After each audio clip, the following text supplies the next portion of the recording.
നമസ്കാരം. ഷെക്കീന ബിഗ് ഡിബേറ്റിലേക്ക് സ്വാഗതം. ചില അസാന്നിധ്യങ്ങൾ ശ്രദ്ധിക്കപ്പെട്ട നിമിഷങ്ങളായിരുന്നു ഹമാസ് തീവ്രവാദികളുടെ ആക്രമണത്തിൽ ദാരുണമായി കൊല്ലപ്പെട്ട സൗമ്യ സന്തോഷിന്റെ മൃതദേഹം കേരളത്തിലേക്ക് കൊണ്ടുവന്നപ്പോൾ. തകർന്നുപോയ ആ കുടുംബത്തിന് സാന്ത്വനവും കരുതലും പകരേണ്ടവർ മാളത്തിൽ ഒളിച്ചത് എന്തുകൊണ്ട്? കേരളം ആരെയെങ്കിലും ഭയപ്പെടുന്നുണ്ടോ? അതോ ചില പ്രത്യയശാസ്ത്രങ്ങളാണോ ഇത്തരം അസാന്നിധ്യത്തിന് പിന്നിൽ? ഷെക്കീന ബിഗ് ഡിബേറ്റ് ചർച്ച ചെയ്യുന്നു. ലോകവും കേരളവും തീവ്ര ഇസ്ലാമിക ശക്തികൾക്ക് കീഴ്പ്പെടുന്നുവോ? ഈ ചർച്ചയിൽ നമ്മോടൊപ്പം ചേരുന്നു അയർലൻഡിൽ നിന്നും Christian apologist Sebastian Punnakkal, UK നിന്നും മാധ്യമപ്രവർത്തകൻ ശ്രീ ടോം ജോസ്, സാമൂഹ്യ നിരീക്ഷകൻ ശ്രീ അലി ഫിലിപ്പ്. സ്വാഗതം. ആദ്യം ശ്രീ സെബാസ്റ്റ്യൻ പുന്നക്കൽ, നമുക്കറിയാം ഹമാസ് തീവ്രവാദികളുടെ ആക്രമണത്തിൽ ദാരുണമായി കൊല്ലപ്പെട്ട സൗമ്യ സന്തോഷിന്റെ മരണത്തിൽ ചിലരുടെ പ്രതികരണങ്ങളെക്കാൾ നമ്മെ ആശങ്കപ്പെടുത്തിയത് ചില നിശബ്ദതകളായിരുന്നു. സൗമ്യ സന്തോഷിന്റെ മരണവുമായി ബന്ധപ്പെട്ട് ഫേസ്ബുക്കിൽ എഴുതിയ കുറിപ്പ് നമ്മുടെ മുഖ്യമന്ത്രി ഉൾപ്പെടെയുള്ള പ്രമുഖ രാഷ്ട്രീയ നേതാക്കൾക്ക് തീവ്ര ഇസ്ലാമിക ശക്തികളുടെ സമ്മർദ്ദം മൂലം തിരുത്തേണ്ടി വന്നു. എന്തുകൊണ്ടാണ് ഇത് സംഭവിക്കുന്നത്? നമ്മുടെ രാഷ്ട്രീയ നേതാക്കൾ എന്ത് പറയണം, എന്ത് പറയരുത് എന്ന രീതിയിലേക്ക് കാര്യങ്ങൾ തീരുമാനിക്കുന്നത് ഇത്തരം തീവ്ര നിലപാടുകൾ ഉള്ളവരാണ് എന്ന രീതിയിലേക്ക് നമ്മുടെ സമൂഹം എത്തിച്ചേർന്നിരിക്കുന്നു. പലപ്പോഴും ഈ കൂട്ടരെ അസ്വസ്ഥപ്പെടുത്തുന്നവരെ ഇവർ ഒറ്റപ്പെടുത്തുന്നു, അധിക്ഷേപിക്കുന്നു. PC ജോർജിനെ പോലെയുള്ളവർക്ക് ഇത്തരം അധിക്ഷേപമാണ് നേരിടേണ്ടി വന്നത്. ഇതെല്ലാം നമ്മുടെ കേരളത്തിലെ രാഷ്ട്രീയ സാമൂഹിക അന്തരീക്ഷത്തിൽ വലിയൊരു മാറ്റം സംഭവിച്ചു കഴിഞ്ഞിരിക്കുന്നു എന്നതിന്റെ സൂചനയാണോ ശ്രീ സെബാസ്റ്റ്യൻ പുന്നക്കൽ? വളരെ വ്യക്തമായിട്ട് പറഞ്ഞു കഴിഞ്ഞാൽ നമ്മളുടെ കേരള രാഷ്ട്രീയത്തില് പണ്ട് മുതലേ വോട്ട് ബാങ്ക് രാഷ്ട്രീയം എന്ന് പറയുന്നത് വളരെയധികം ഉണ്ടായിരുന്നതാണ്, പ്രസക്തമായിരുന്നു എന്നാണ്. ഒരു കാലത്ത് SNDP, NSS തുടങ്ങിയവരെല്ലാം തന്നെ എന്തിന് നമ്മുടെ കത്തോലിക്ക സഭ പോലും പലപ്പോഴും ഒരു വോട്ട് ബാങ്ക് രാഷ്ട്രീയം മുന്നോട്ട് വെച്ചിരുന്നു. പക്ഷേ ഈ എല്ലാ SNDPയിലുള്ളവരാണെങ്കിലും NSSലുള്ളവരാണെങ്കിലും കത്തോലിക്ക സഭയിലുള്ള സാധാരണ ക്രൈസ്തവ വിശ്വാസികളാണെങ്കിലും അവർക്കൊക്കെ ഒരു പ്രത്യേകതയുണ്ട്. അച്ഛന്മാർ പറഞ്ഞാലോ, NSSന്റെ ആരെങ്കിലും പറഞ്ഞാലോ, ഈവൻ ശ്രീമാൻ വെള്ളാപ്പള്ളി നടേശൻ പറഞ്ഞാലോ, എല്ലാ ഈഴവരോ എല്ലാ ക്രൈസ്തവരും എല്ലാ നായന്മാരുമോ ഏതെങ്കിലും ഒരു പാർട്ടിക്ക് കൊണ്ടേ കുത്തുന്ന ഒരു ശീലം സാധാരണഗതിയിൽ കേരളത്തിലില്ല. ജനങ്ങൾ വളരെ സ്വതന്ത്രമായി തീരുമാനമെടുക്കാനുള്ള ഒരു ബൗദ്ധിക സ്വാതന്ത്ര്യം ഈ എല്ലാ ജാതികളിലും മതത്തിലുമുള്ള ജനങ്ങൾക്കുണ്ടായിരുന്നു. എന്നാൽ ഇസ്ലാമൈസേഷൻ കേരളത്തിൽ വ്യാപകമായതിനു ശേഷം നിങ്ങൾക്ക് ശ്രദ്ധിക്കാവുന്ന ഒരു കാര്യം, ഇസ്ലാം മതം രാഷ്ട്രീയത്തെ വിഴുങ്ങുന്ന, അതിപ്പോ ഇടതുപക്ഷമാണെങ്കിലും ശരി വലതുപക്ഷമാണെങ്കിലും ശരി, ഇസ്ലാം മതം രാഷ്ട്രീയത്തെ വിഴുങ്ങുന്ന കാഴ്ചയാണ്. ബൗദ്ധികമായ ഒരു മനുഷ്യന്റെ തിരഞ്ഞെടുക്കാനുള്ള അവകാശത്തെക്കാൾ ഉപരി ആ അവകാശത്തിന്റെ മേൽ മതത്തിന്റെ ചിന്തകൾ അടിച്ചേൽപ്പിക്കുന്ന, ആ മതത്തിന്റെ ചിന്തകളുടെ ആ ഒരു ശക്തി ഒരു മനുഷ്യന്റെ തെരഞ്ഞെടുപ്പിന്റെ അവകാശത്തെ പോലും സ്വാധീനിക്കുന്ന തരത്തിൽ ഇസ്ലാം മതത്തിന് വളർത്താൻ സാധിക്കും. കാര്യം ഇസ്ലാം എന്ന് വെച്ചാൽ ഒരു മതത്തെക്കാൾ ഉപരി ഒരു പൊളിറ്റിക്കൽ ഐഡിയോളജിയാണ്. ഇസ്ലാം മതവിശ്വാസികള് ഓരോ വ്യക്തിപരമായ ചിന്തകൾക്കപ്പുറമായിട്ട് അകത്തു നിന്നുകൊണ്ട് മാത്രം ചിന്തിക്കാൻ അവർ പ്രാപ്തരായിത്തീരുന്നു. അതുകൊണ്ട് എന്ത് പറ്റുന്നു, അവർ ആർക്ക് വോട്ട് ചെയ്യണം, ഇസ്ലാമിക വിരുദ്ധരും ഇസ്ലാമിക സ്നേഹിതരും എന്ന ഒരു ചേരി രൂപപ്പെടുകയാണ്. അപ്പൊ ഇസ്ലാമിക വിരുദ്ധ പക്ഷത്ത് ആര് വന്നാലും അവരെതിർക്കും. അവർ സംഘടിതമായി അവരെ ഇപ്പോൾ ഇലക്ഷന്റെ സമയത്താണെങ്കിലും ശരി അല്ലാത്ത രീതിയിലാണെങ്കിലും ശരി സംഘടിതമായിട്ട് അവരെതിർക്കും. അതിപ്പോ കായിക ബലം കൊണ്ടാണെങ്കിൽ ജോസഫ് മാഷിന്റെയൊക്കെ ഉദാഹരണങ്ങൾ നമ്മൾ വ്യക്തമായിട്ട് നമ്മുടെ മുന്നിൽ കണ്ടു കഴിഞ്ഞാൽ എനിക്കെതിരെ പോലും SDP ഒക്കെ വ്യക്തമായ ഭീഷണി മുഴക്കിയിട്ട് ഇന്റലിജൻസ് ഒക്കെ വളരെ ശക്തമായ ഒരു സെക്യൂരിറ്റിയാണ് നാട്ടിലേക്ക് എനിക്കൊക്കെ അറേഞ്ച് ചെയ്തിട്ടുള്ളത്, എൻ്റെ വീട്ടിലൊക്കെ. അപ്പോ കായികമായിട്ടും അല്ലാതെയും വോട്ട് ബാങ്ക് ആണെങ്കിലും ശരി, ലീഗൽ സിസ്റ്റത്തിലൂടെ ആണെങ്കിലും ശരി, കായികമായിട്ടാണെങ്കിലും ശരി, ഈ മതം ചിന്തയെ തടഞ്ഞു നിർത്തുന്ന ഇസ്ലാമിക മതത്തിലെ ആളുകൾ ഒരു രാഷ്ട്രീയത്തെ സ്വാധീനിക്കുന്നുള്ള യാഥാർത്ഥ്യമാണ്. വ്യക്തമാണ്. ശ്രീ സെബാസ്റ്റ്യൻ പുന്നക്കൽ, ശ്രീ ടോം ജോസ്, സി സെബാസ്റ്റ്യൻ പുന്നക്കൽ പറഞ്ഞതോട് കൂട്ടിച്ചേർത്തൊരു ചോദ്യമാണ് ഞാൻ ചോദിക്കാൻ ആഗ്രഹിക്കുന്നത്. അതായത് ഇസ്ലാം സമുദായം അവരുടെ ഒരു പൊളിറ്റിക്കൽ ഐഡിയോളജി വെച്ച് സമൂഹത്തിൽ ഇടപെടുന്നു. എന്തുകൊണ്ടാണ് നമ്മുടെ രാഷ്ട്രീയ പാർട്ടികൾക്ക്, അവരുടെ ഇടതായാലും വലതായാലും അവരുടെ രാഷ്ട്രീയ പാർട്ടികളിൽ ഇത്തരം തീവ്ര നിലപാടുള്ളവർ നുഴഞ്ഞു കയറുന്നതിൽ അവർ എന്തുകൊണ്ട് ശരിയായ രീതിയിൽ ജാഗ്രത പുലർത്താതിരുന്നു? ശ്രീ ടോം ജോസ്. ഞാൻ ആദ്യമായിട്ട് ഇസ്രായേലിൽ ഇപ്പൊ ലേറ്റസ്റ്റ് ന്യൂസ് എന്ന് പറഞ്ഞാൽ 230 ആളുകൾ പാലസ്തീനിൽ മരിച്ചു. അതുപോലെ 13 ആളുകൾ ഇസ്രായേലിൽ മരിച്ചിട്ടുണ്ട് അവരുടെ റോക്കറ്റ് അറ്റാക്കിൽ. അവർക്ക് ആദരാഞ്ജലികൾ അർപ്പിക്കുക. രണ്ട് വിഭാഗത്തും മനുഷ്യരോടുള്ള ആദരാഞ്ജലികൾ അർപ്പിക്കുക. എന്തുകൊണ്ടാണ് ഈ രാഷ്ട്രീയ പാർട്ടികളിൽ ഇവര് നുഴഞ്ഞു കയറുന്നത് എന്ന് ചോദിച്ചാൽ, ഇസ്ലാമിനെ സംബന്ധിച്ചിടത്തോളം ഇസ്ലാമിക രാഷ്ട്രം സ്ഥാപിക്കുക എന്നുള്ളതാണ് ഒരു ഇസ്ലാമിക ഒരു വിശ്വാസിയുടെ പ്രാഥമികമായ കടമ എന്ന് പറയുന്നത്. അതുകൊണ്ട് സംഭവിക്കുന്നത് എന്താണെന്ന് വെച്ചാൽ, ഏത് വിധേനയും ഈ ഇസ്ലാമിക ഐഡിയോളജി ലോകത്ത് സ്പ്രെഡ് ചെയ്യാൻ വേണ്ടി അവര് നടത്തുന്ന വ്യഗ്രതയുടെ ഭാഗമായിട്ടാണ് അത്തരം വരുന്ന രാഷ്ട്രീയ പാർട്ടികളുടെ ഇൻഫിൽട്രേഷൻ എന്ന് പറയുന്ന നടക്കുന്നത്. ഈ രാഷ്ട്രീയ പാർട്ടികൾക്ക് പൊതുവെ ഇവരെ ഭയമാണ്. അതിന്റെ കാരണം എന്താണെന്ന് വെച്ചാൽ, ഒന്ന്, സംഘടിതമായ വോട്ട് ബാങ്കിനെ വളരെ സിമ്പിളായി മൊബിലൈസ് ചെയ്യാൻ കഴിയും ഈ പ്രത്യേകിച്ച് ഇസ്ലാമിൽ. അതിന്റെ കാരണം ഒരു ഉദാഹരണം ഞാൻ പറയാം. സദാം ഹുസൈനെതിരെയുള്ള ആക്രമണം അമേരിക്ക നടത്തിയപ്പം എം ശങ്കർ നമ്പൂതിരിപ്പാട് ഈ സദാം ഹുസൈൻ ആക്രമിക്കപ്പെടുന്നു എന്ന് പറഞ്ഞുകൊണ്ട് ഒരു സ്റ്റേറ്റ്മെന്റ് കൊടുത്തുകൂടി അടുത്ത ഇലക്ഷനിൽ പൂർണ്ണമായി ആ വോട്ട് മുസ്ലിംസിന്റെ വോട്ട് കോൺസെൻട്രേറ്റ് ചെയ്യാൻ കഴിയും.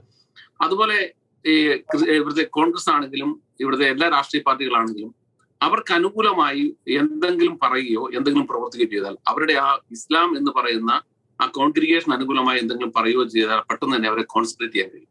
അത് ആ മതം പഠിപ്പിക്കുന്ന രീതി എന്ന് പറയുന്നത് ലോകത്തെ എല്ലാ മുസ്ലിംസും അവരുടെ ഒരു ശരീരത്തിന്റെ ഭാഗമായിട്ടാണ് അവർ കാണുന്നത്. അതുകൊണ്ട് വളരെ പെട്ടെന്ന് തന്നെ അവർക്ക് അത് കോൺസെൻട്രേറ്റ് ചെയ്യാൻ കഴിയും. ഇതിനെ ഭയപ്പെടുകയാണ് രാഷ്ട്രീയ പാർട്ടികൾ. ഒരു ഉദാഹരണം ഞാൻ ചൂണ്ടിക്കാണിക്കാം. മാപ്പിള ലഹളയിൽ നടന്ന സംഭവവികാസങ്ങളെ പറ്റി അന്നത്തെ KPCC പ്രസിഡന്റായിരുന്ന കേശവ മേനോൻ ഒരു ലേഖനം എഴുതി. അദ്ദേഹം മാതൃഭൂമിയിലാണ് ആ ലേഖനം എഴുതിയത്. മാതൃഭൂമിയിൽ എഴുതിയ ആ ലേഖനം പബ്ലിഷ് ചെയ്തതിനു ശേഷം അയാളുടെ വീടിന് നേരെ ആക്രമണം ഉണ്ടായി. അതുപോലെ തന്നെ മാധവൻ നായർ ഒരു പുസ്തകം എഴുതി. ഈ മാധവൻ നായർ എഴുതിയ പുസ്തകത്തിന് ശേഷം മാധവൻ നായരോട് ആ പുസ്തകം പിൻവലിക്കാൻ ആവശ്യപ്പെട്ടു, അത് പബ്ലിഷ് ചെയ്യുന്നതിന് മുമ്പ്.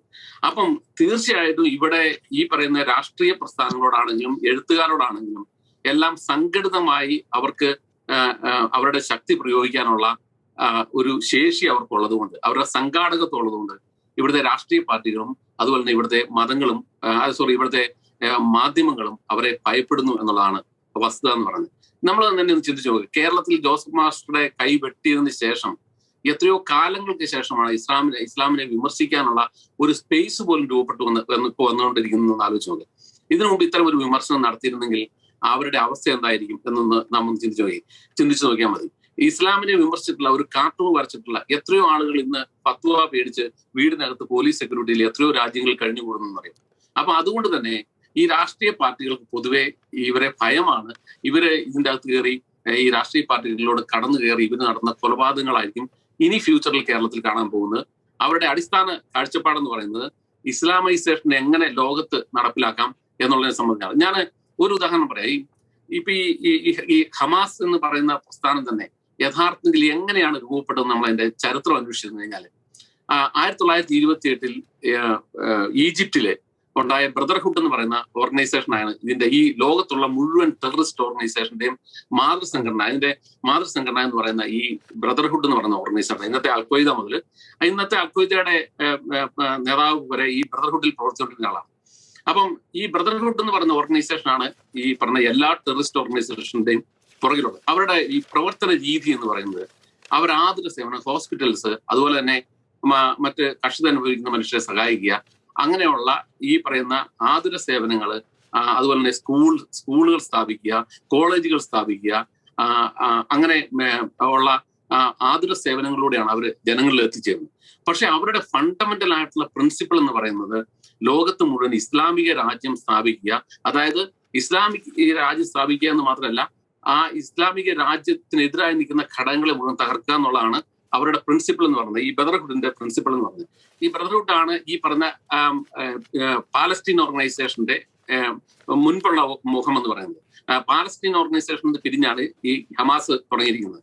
ഈ ഹമാസ് സ്റ്റാർട്ട് ചെയ്തത് 1980 ഈ ഹമാസ് സ്റ്റാർട്ട് ചെയ്യുമ്പോൾ അതിനുശേഷം അന്നത്തെ അവരുടെ പ്രിൻസിപ്പിൾ എന്ന് പറയുന്നത് ഈ ഹമാസിന്റെ പ്രിൻസിപ്പിൾ എന്ന് പറയുന്നത് ഇസ്രായേലിനെ ടെർമിനേറ്റ് ചെയ്യുക എന്ന് വെച്ചാൽ പൂർണ്ണമായും ഭൂമിയുടെ മുകളിൽ നിന്ന് ഇല്ലായ്മ ചെയ്യുക എന്നുള്ളതാണ്. പൂർണ്ണമായി ഇല്ലായ്മ ചെയ്യുക എന്നുള്ള അവരുടെ പ്രിൻസിപ്പിൾ എന്ന് പറയുന്നത്. അവർ 1988 അവരുടെ ഒരു പ്രഖ്യാപനം നടത്തിയിട്ടുണ്ട്. എന്താണ് അവരുടെ പ്രിൻസിപ്പിൾ സംബന്ധിച്ച് അതിൻ്റെ അകത്ത് അവർ പറഞ്ഞിരിക്കുന്നത് ഇസ്രായേലിനെ പൂർണ്ണമായി ഇല്ലായ്മ ചെയ്യുക, അതോടൊപ്പം തന്നെ ഈ അറേബ്യൻ പെനിൻസുലയിൽ നിന്ന് അവിടെ നിന്ന് ക്രിസ്ത്യാനികളെയും മുസ്ലിം ഈ പറയുന്ന ജൂതനെയും പൂർണ്ണമായി അനിഹിലേറ്റ് ചെയ്യുക എന്നുള്ളതാണ്, പൂർണ്ണമായി ഇല്ലായ്മ ചെയ്യുക എന്നുള്ളതാണ് അവരുടെ പ്രിൻസിപ്പിൾ എന്ന് പറയുന്നത്. അതിന്റെ ഏറ്റവും വലിയൊരു ഉദാഹരണമാണ് 2006 ഈ പറയുന്ന ഹമാസ് ഇവിടെ അധികാരത്തിൽ വന്നപ്പം, ഈ ഗാസ സ്ട്രിപ്പിൽ അധികാരത്തിൽ വന്നപ്പം ആദ്യം ചെയ്തത് അവിടെ ഉണ്ടായിരുന്ന വളരെ കുറച്ച് ക്രിസ്ത്യാനികളുണ്ട്. ആ ക്രിസ്ത്യാനികളോട് നിങ്ങൾ ഒന്നെങ്കിൽ കൺവേർട്ട് ചെയ്യുക, അല്ലെന്നുണ്ടെങ്കിൽ നിങ്ങൾ ഇവിടെ വിട്ടുപോവുക. മൂന്നാമത് നിങ്ങൾ ഇസ്ലാമികമായ നികുതി ജാസിയ എന്നാണ് പറയുന്നത്, അത് ഖുറാനിക്കാണ്, ആ നികുതി കൊടുക്കുക എന്നാണ് അവർ പറഞ്ഞത്. അപ്പം യഥാർത്ഥത്തിൽ ഇവിടെ പ്രശ്നം ഇസ്രായേൽ എന്ന് പറയുന്ന ജനസമൂഹത്തോടുള്ള ഇവരുടെ സമീപനമാണ്. അല്ലാതെ ഇത് ഒരിക്കൽ പോലും പൊളിറ്റിക്കലൈസ് ചെയ്യാതെ, ഈ വിഷയം പൊളിറ്റിക്കലൈസ് ചെയ്യാതെ ഇവരെപ്പോഴും മത തീവ്രതയിൽ നിന്നുകൊണ്ട് ഇസ്രായേലിനെ ഇല്ലായ്മ ചെയ്യുക എന്നുള്ള ഫണ്ടമെന്റൽ ആയിട്ടുള്ള ഇവരുടെ കാഴ്ചപ്പാടാണ് ഈ പ്രശ്നങ്ങൾക്കെല്ലാം കാരണം എന്ന് പറയുന്നത്. ശ്രീ സെബാസ്റ്റ്യൻ പുന്നക്കൽ, താങ്കൾ ആദ്യം പറഞ്ഞ കാര്യങ്ങളോട് കൂട്ടിച്ചേർത്തൊരു കാര്യം ചോദിക്കാൻ ആഗ്രഹിക്കുകയാണ്.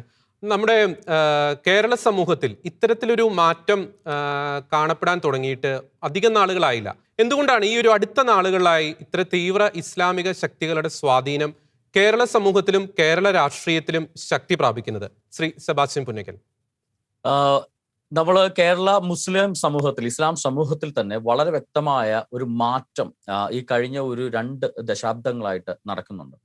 അത് നിങ്ങൾ ശ്രദ്ധിച്ചാലും ഇല്ലെങ്കിലും തീവ്ര സലഫി ആശയങ്ങളുമായി, വഹാബി ആശയങ്ങളുമായിട്ട് മുജാഹിദ് പ്രസ്ഥാനങ്ങൾ കേരളത്തിൽ രൂഢമൂലമായി തുടങ്ങി. പണ്ട് ഒരു മുജാഹിദ് പ്രസ്ഥാനത്തിന്റെ അല്ലെങ്കിൽ ഒരു സലഫി ആശയക്കാരൻ പോലും ഇല്ലായിരുന്ന കേരളത്തിൽ ഇന്ന് അനേകം മോസ്കുകളും എല്ലാം മുജാഹിദ് പ്രസ്ഥാനങ്ങൾക്കായി തുടങ്ങി.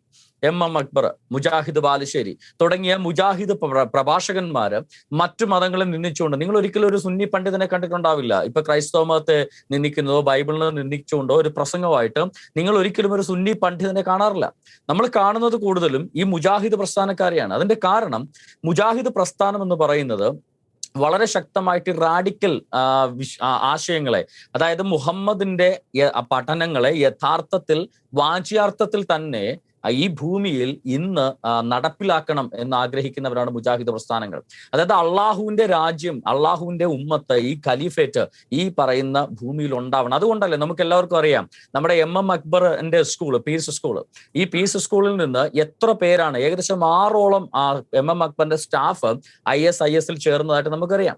അതിൽ പലതും ക്രൈസ്തവ വിശ്വാസികളെയും ഹിന്ദു മതത്തിൽപ്പെട്ടവരെയും ഒക്കെ കൺവേർട്ട് ചെയ്ത് മതം മാറ്റം നടത്തി, സത്യസരണിയിൽ മതം മാറ്റം നടത്തിയിട്ടാണ് ഈ ISIS പോയതായിട്ട് നമുക്ക് എല്ലാവർക്കും അറിയാവുന്നത്. ഇന്ന് പലരും ഇന്ന് അഫ്ഗാനിസ്ഥാനിലേക്ക് ജയിലിൽ കിടക്കുന്ന കാഴ്ചയാണ്. പല പെൺകുട്ടികളും അഫ്ഗാനിസ്ഥാനിൽ നിമിഷ ഫാത്തിമ അടക്കമുള്ള, സോണിയ സെബാസ്റ്റ്യൻ ഒക്കെ അടക്കമുള്ള പെൺകുട്ടികൾ ഇന്ന് ജയിലിൽ കിടക്കുന്ന കാഴ്ച നമുക്ക് കാണാം. അപ്പൊ ഈ ഒരു മാറ്റത്തിന്റെ പ്രധാനപ്പെട്ട കാരണം പഴയകാല പാരമ്പര്യ സുന്നി, ആ ഒരു ശാന്തമായ അല്ലെ സൂഫി സുന്നി ഇസ്ലാമിക പാരമ്പര്യങ്ങളിൽ നിന്ന് ഈ അടുത്ത കാലത്തായിട്ട് കേരളത്തിൽ കണ്ടുവന്ന സലഫി മുന്നേറ്റങ്ങളാണ്. അല്ലെങ്കിൽ ഈ ജമാഅത്തെ ഇസ്ലാമി പോലുള്ള ഈ റാഡിക്കൽ സുന്നികളായിട്ടുള്ളവരുടെ മുന്നേറ്റമാണ്, ഈ മുജാഹിദ് പ്രസ്ഥാനങ്ങളുടെ മുന്നേറ്റമാണ് ഈ പ്രശ്നങ്ങൾക്ക് എല്ലാത്തിനും കാരണം. കാര്യം അവര് യഥാർത്ഥത്തിൽ എന്താണോ ഖുറാനിൽ പറഞ്ഞിരിക്കുന്നത് അത് അതേപടി നടപ്പാക്കണം. ഈ മുജാഹിദ് പ്രസ്ഥാനങ്ങളൊക്കെ ഈ ഖുറാൻ തർജ്ജമ ചെയ്ത് മലയാളീകരിച്ച് വ്യക്തമായി ഈ ആളുകളെ പഠിപ്പിക്കുക.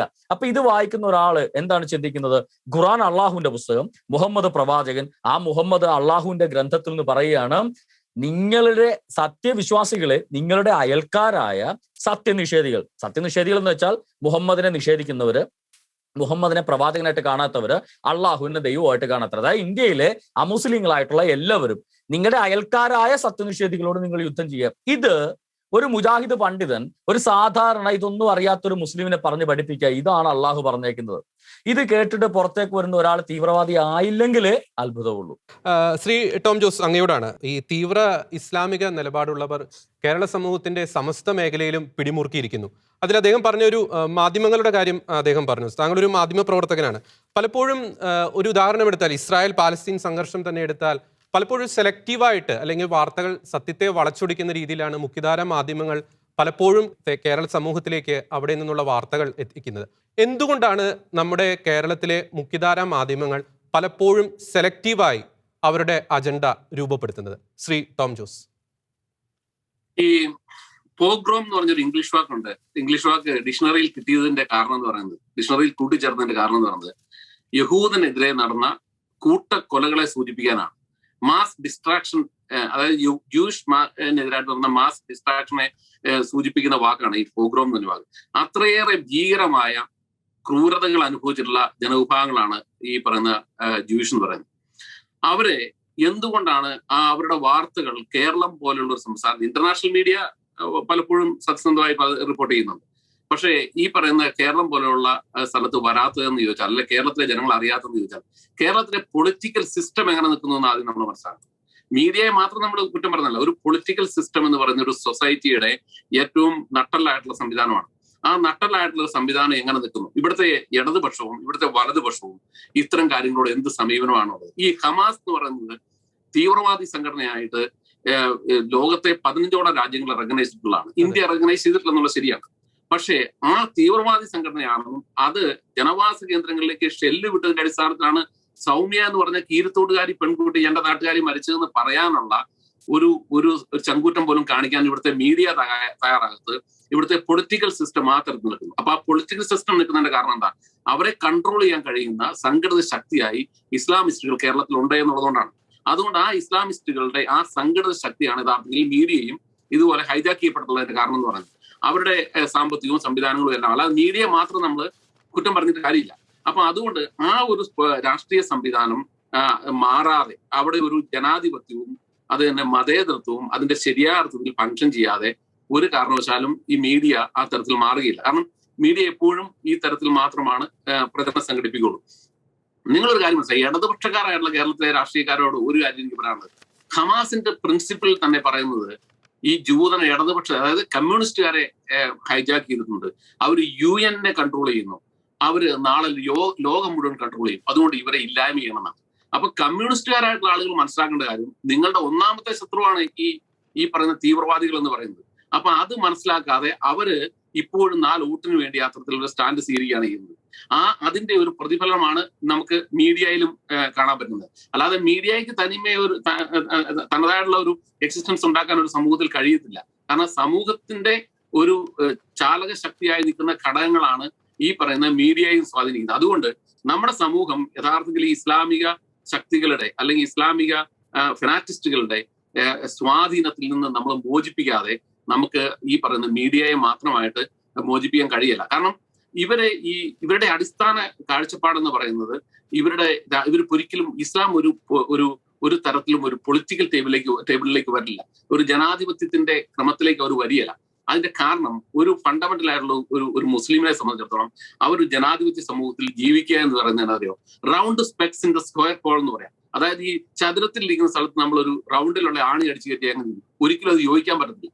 അതുപോലെയാണ് ഇവരുടെ അവസ്ഥ എന്ന് പറയുന്നത്. അതുകൊണ്ട് ഇവരെപ്പോഴും നിലനിൽക്കുന്ന സമൂഹത്തെ ഇങ്ങനെ ശല്യപ്പെടുത്തുകയും അതിനെ സ്വാധീനിക്കാൻ ശ്രമിച്ചുകൊണ്ടിരിക്കും. ഞാൻ ഒരു വാക്കോടെ പറയാം, നിങ്ങളൊരു കാര്യം ശ്രദ്ധിച്ചു നോക്ക്, ലോകത്ത് മുഴുവൻ ഹിന്ദുക്കൾ താമസിക്കുന്നുണ്ട്. ഇപ്പൊ ഞാൻ ഇംഗ്ലണ്ടിൽ നിന്ന് ഇംഗ്ലണ്ടിൽ ഏറ്റവും കൂടുതൽ ഇംഗ്ലീഷുകാർ കഴിഞ്ഞാലുള്ള സമൂഹം ഹിന്ദുക്കളാണ്. ഇവിടെ എന്തെങ്കിലും ഒരു പ്രശ്നം അവർ ഇവിടുത്തെ ഗവൺമെന്റിനെതിരെ ഉണ്ടാക്കുന്നുള്ളൂ നിങ്ങൾ ശ്രദ്ധിച്ചു നോക്ക്. ക്രിസ്ത്യൻസ് ഇവിടെ ധാരാളമായിട്ടുണ്ട്. അന്യദേശത്ത് വന്ന, അതായത് ഇന്ത്യയിൽ നിന്നൊക്കെ വന്ന ക്രിസ്ത്യൻസ് ധാരാളമായിട്ടുണ്ട്. അവരിവിടെ എന്തെങ്കിലും ഒരു പ്രശ്നം ഉണ്ടാക്കുന്നത്, ഇവിടെ മറ്റ് ഇതര മതസ്ഥർ, എല്ലാ മതസ്ഥരും, ലോകത്തുള്ള മുഴുവൻ മതസ്ഥർക്കും പള്ളികളുണ്ട്, അവരുടെ ആരാധന കേന്ദ്രങ്ങളുണ്ട്, എല്ലാം ഉണ്ട്.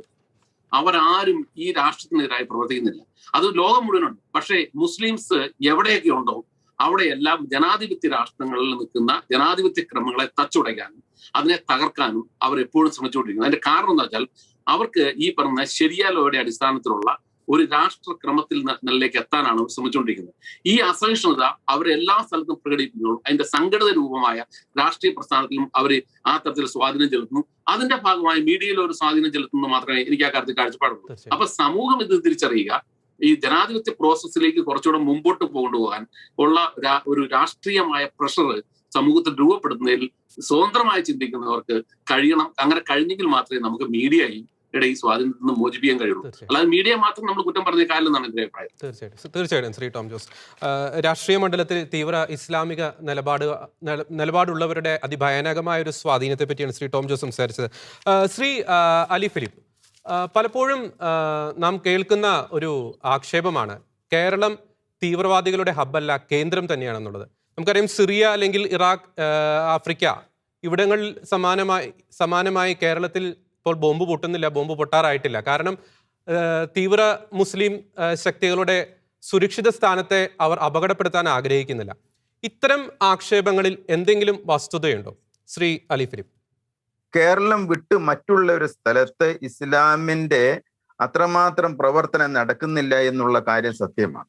മറ്റ് ഇസ്ലാമിക പ്രബോധകർ തന്നെ വളരെ വ്യക്തമായിട്ട് പറഞ്ഞു, നിങ്ങൾ മറ്റുള്ള സ്ഥലങ്ങളിൽ പോകുന്നതിനേക്കാൾ അധികമായി കേരളത്തിലേക്ക് പോകുക, അവിടെയാണ് നിങ്ങൾക്ക് താമസിക്കാനും മതപ്രചാരം നടത്താനുള്ള മണ്ണ് എന്ന് സാക്കിർ നായിക്കിനെ പോലുള്ള വ്യക്തികൾ പറഞ്ഞതായിട്ട് നമുക്ക് വളരെ വ്യക്തമായിട്ട് അറിയാം. അത് മനസ്സിലായോ? അപ്പൊ അതുകൊണ്ട് കേരളത്തിലെ മണ്ണ് ലവ് ജിഹാദിന് പറ്റിയ മണ്ണാണ്, ജിഹാദിന് പറ്റിയ മണ്ണാണെന്ന് വളരെ വ്യക്തമായത് കൊണ്ടാണ് സാക്കിർ നായിക്കിനെ പോലുള്ള വ്യക്തികള് അപ്രകാരം പ്രചരിപ്പിച്ചു കേരളത്തിലേക്ക് വലിയൊരു കൂട്ടം ജനത്തെ എന്ത് ചെയ്തിരിക്കുന്നത്, കയറ്റിവിട്ടിരിക്കുന്നത്.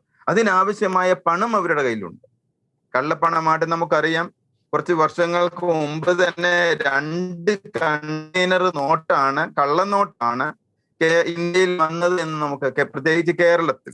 അപ്പൊ അതൊക്കെ ചെലവാക്കുന്നതിന് വേണ്ടിയാണ്. അന്നത്തെ കാലത്ത് മോദി ഈ പണം നിരോധിച്ചത്, നോട്ട് നിരോധിച്ചത് ആണ് ഏറ്റവും വലിയ അടി അവർക്ക് സംഭവിച്ചത്.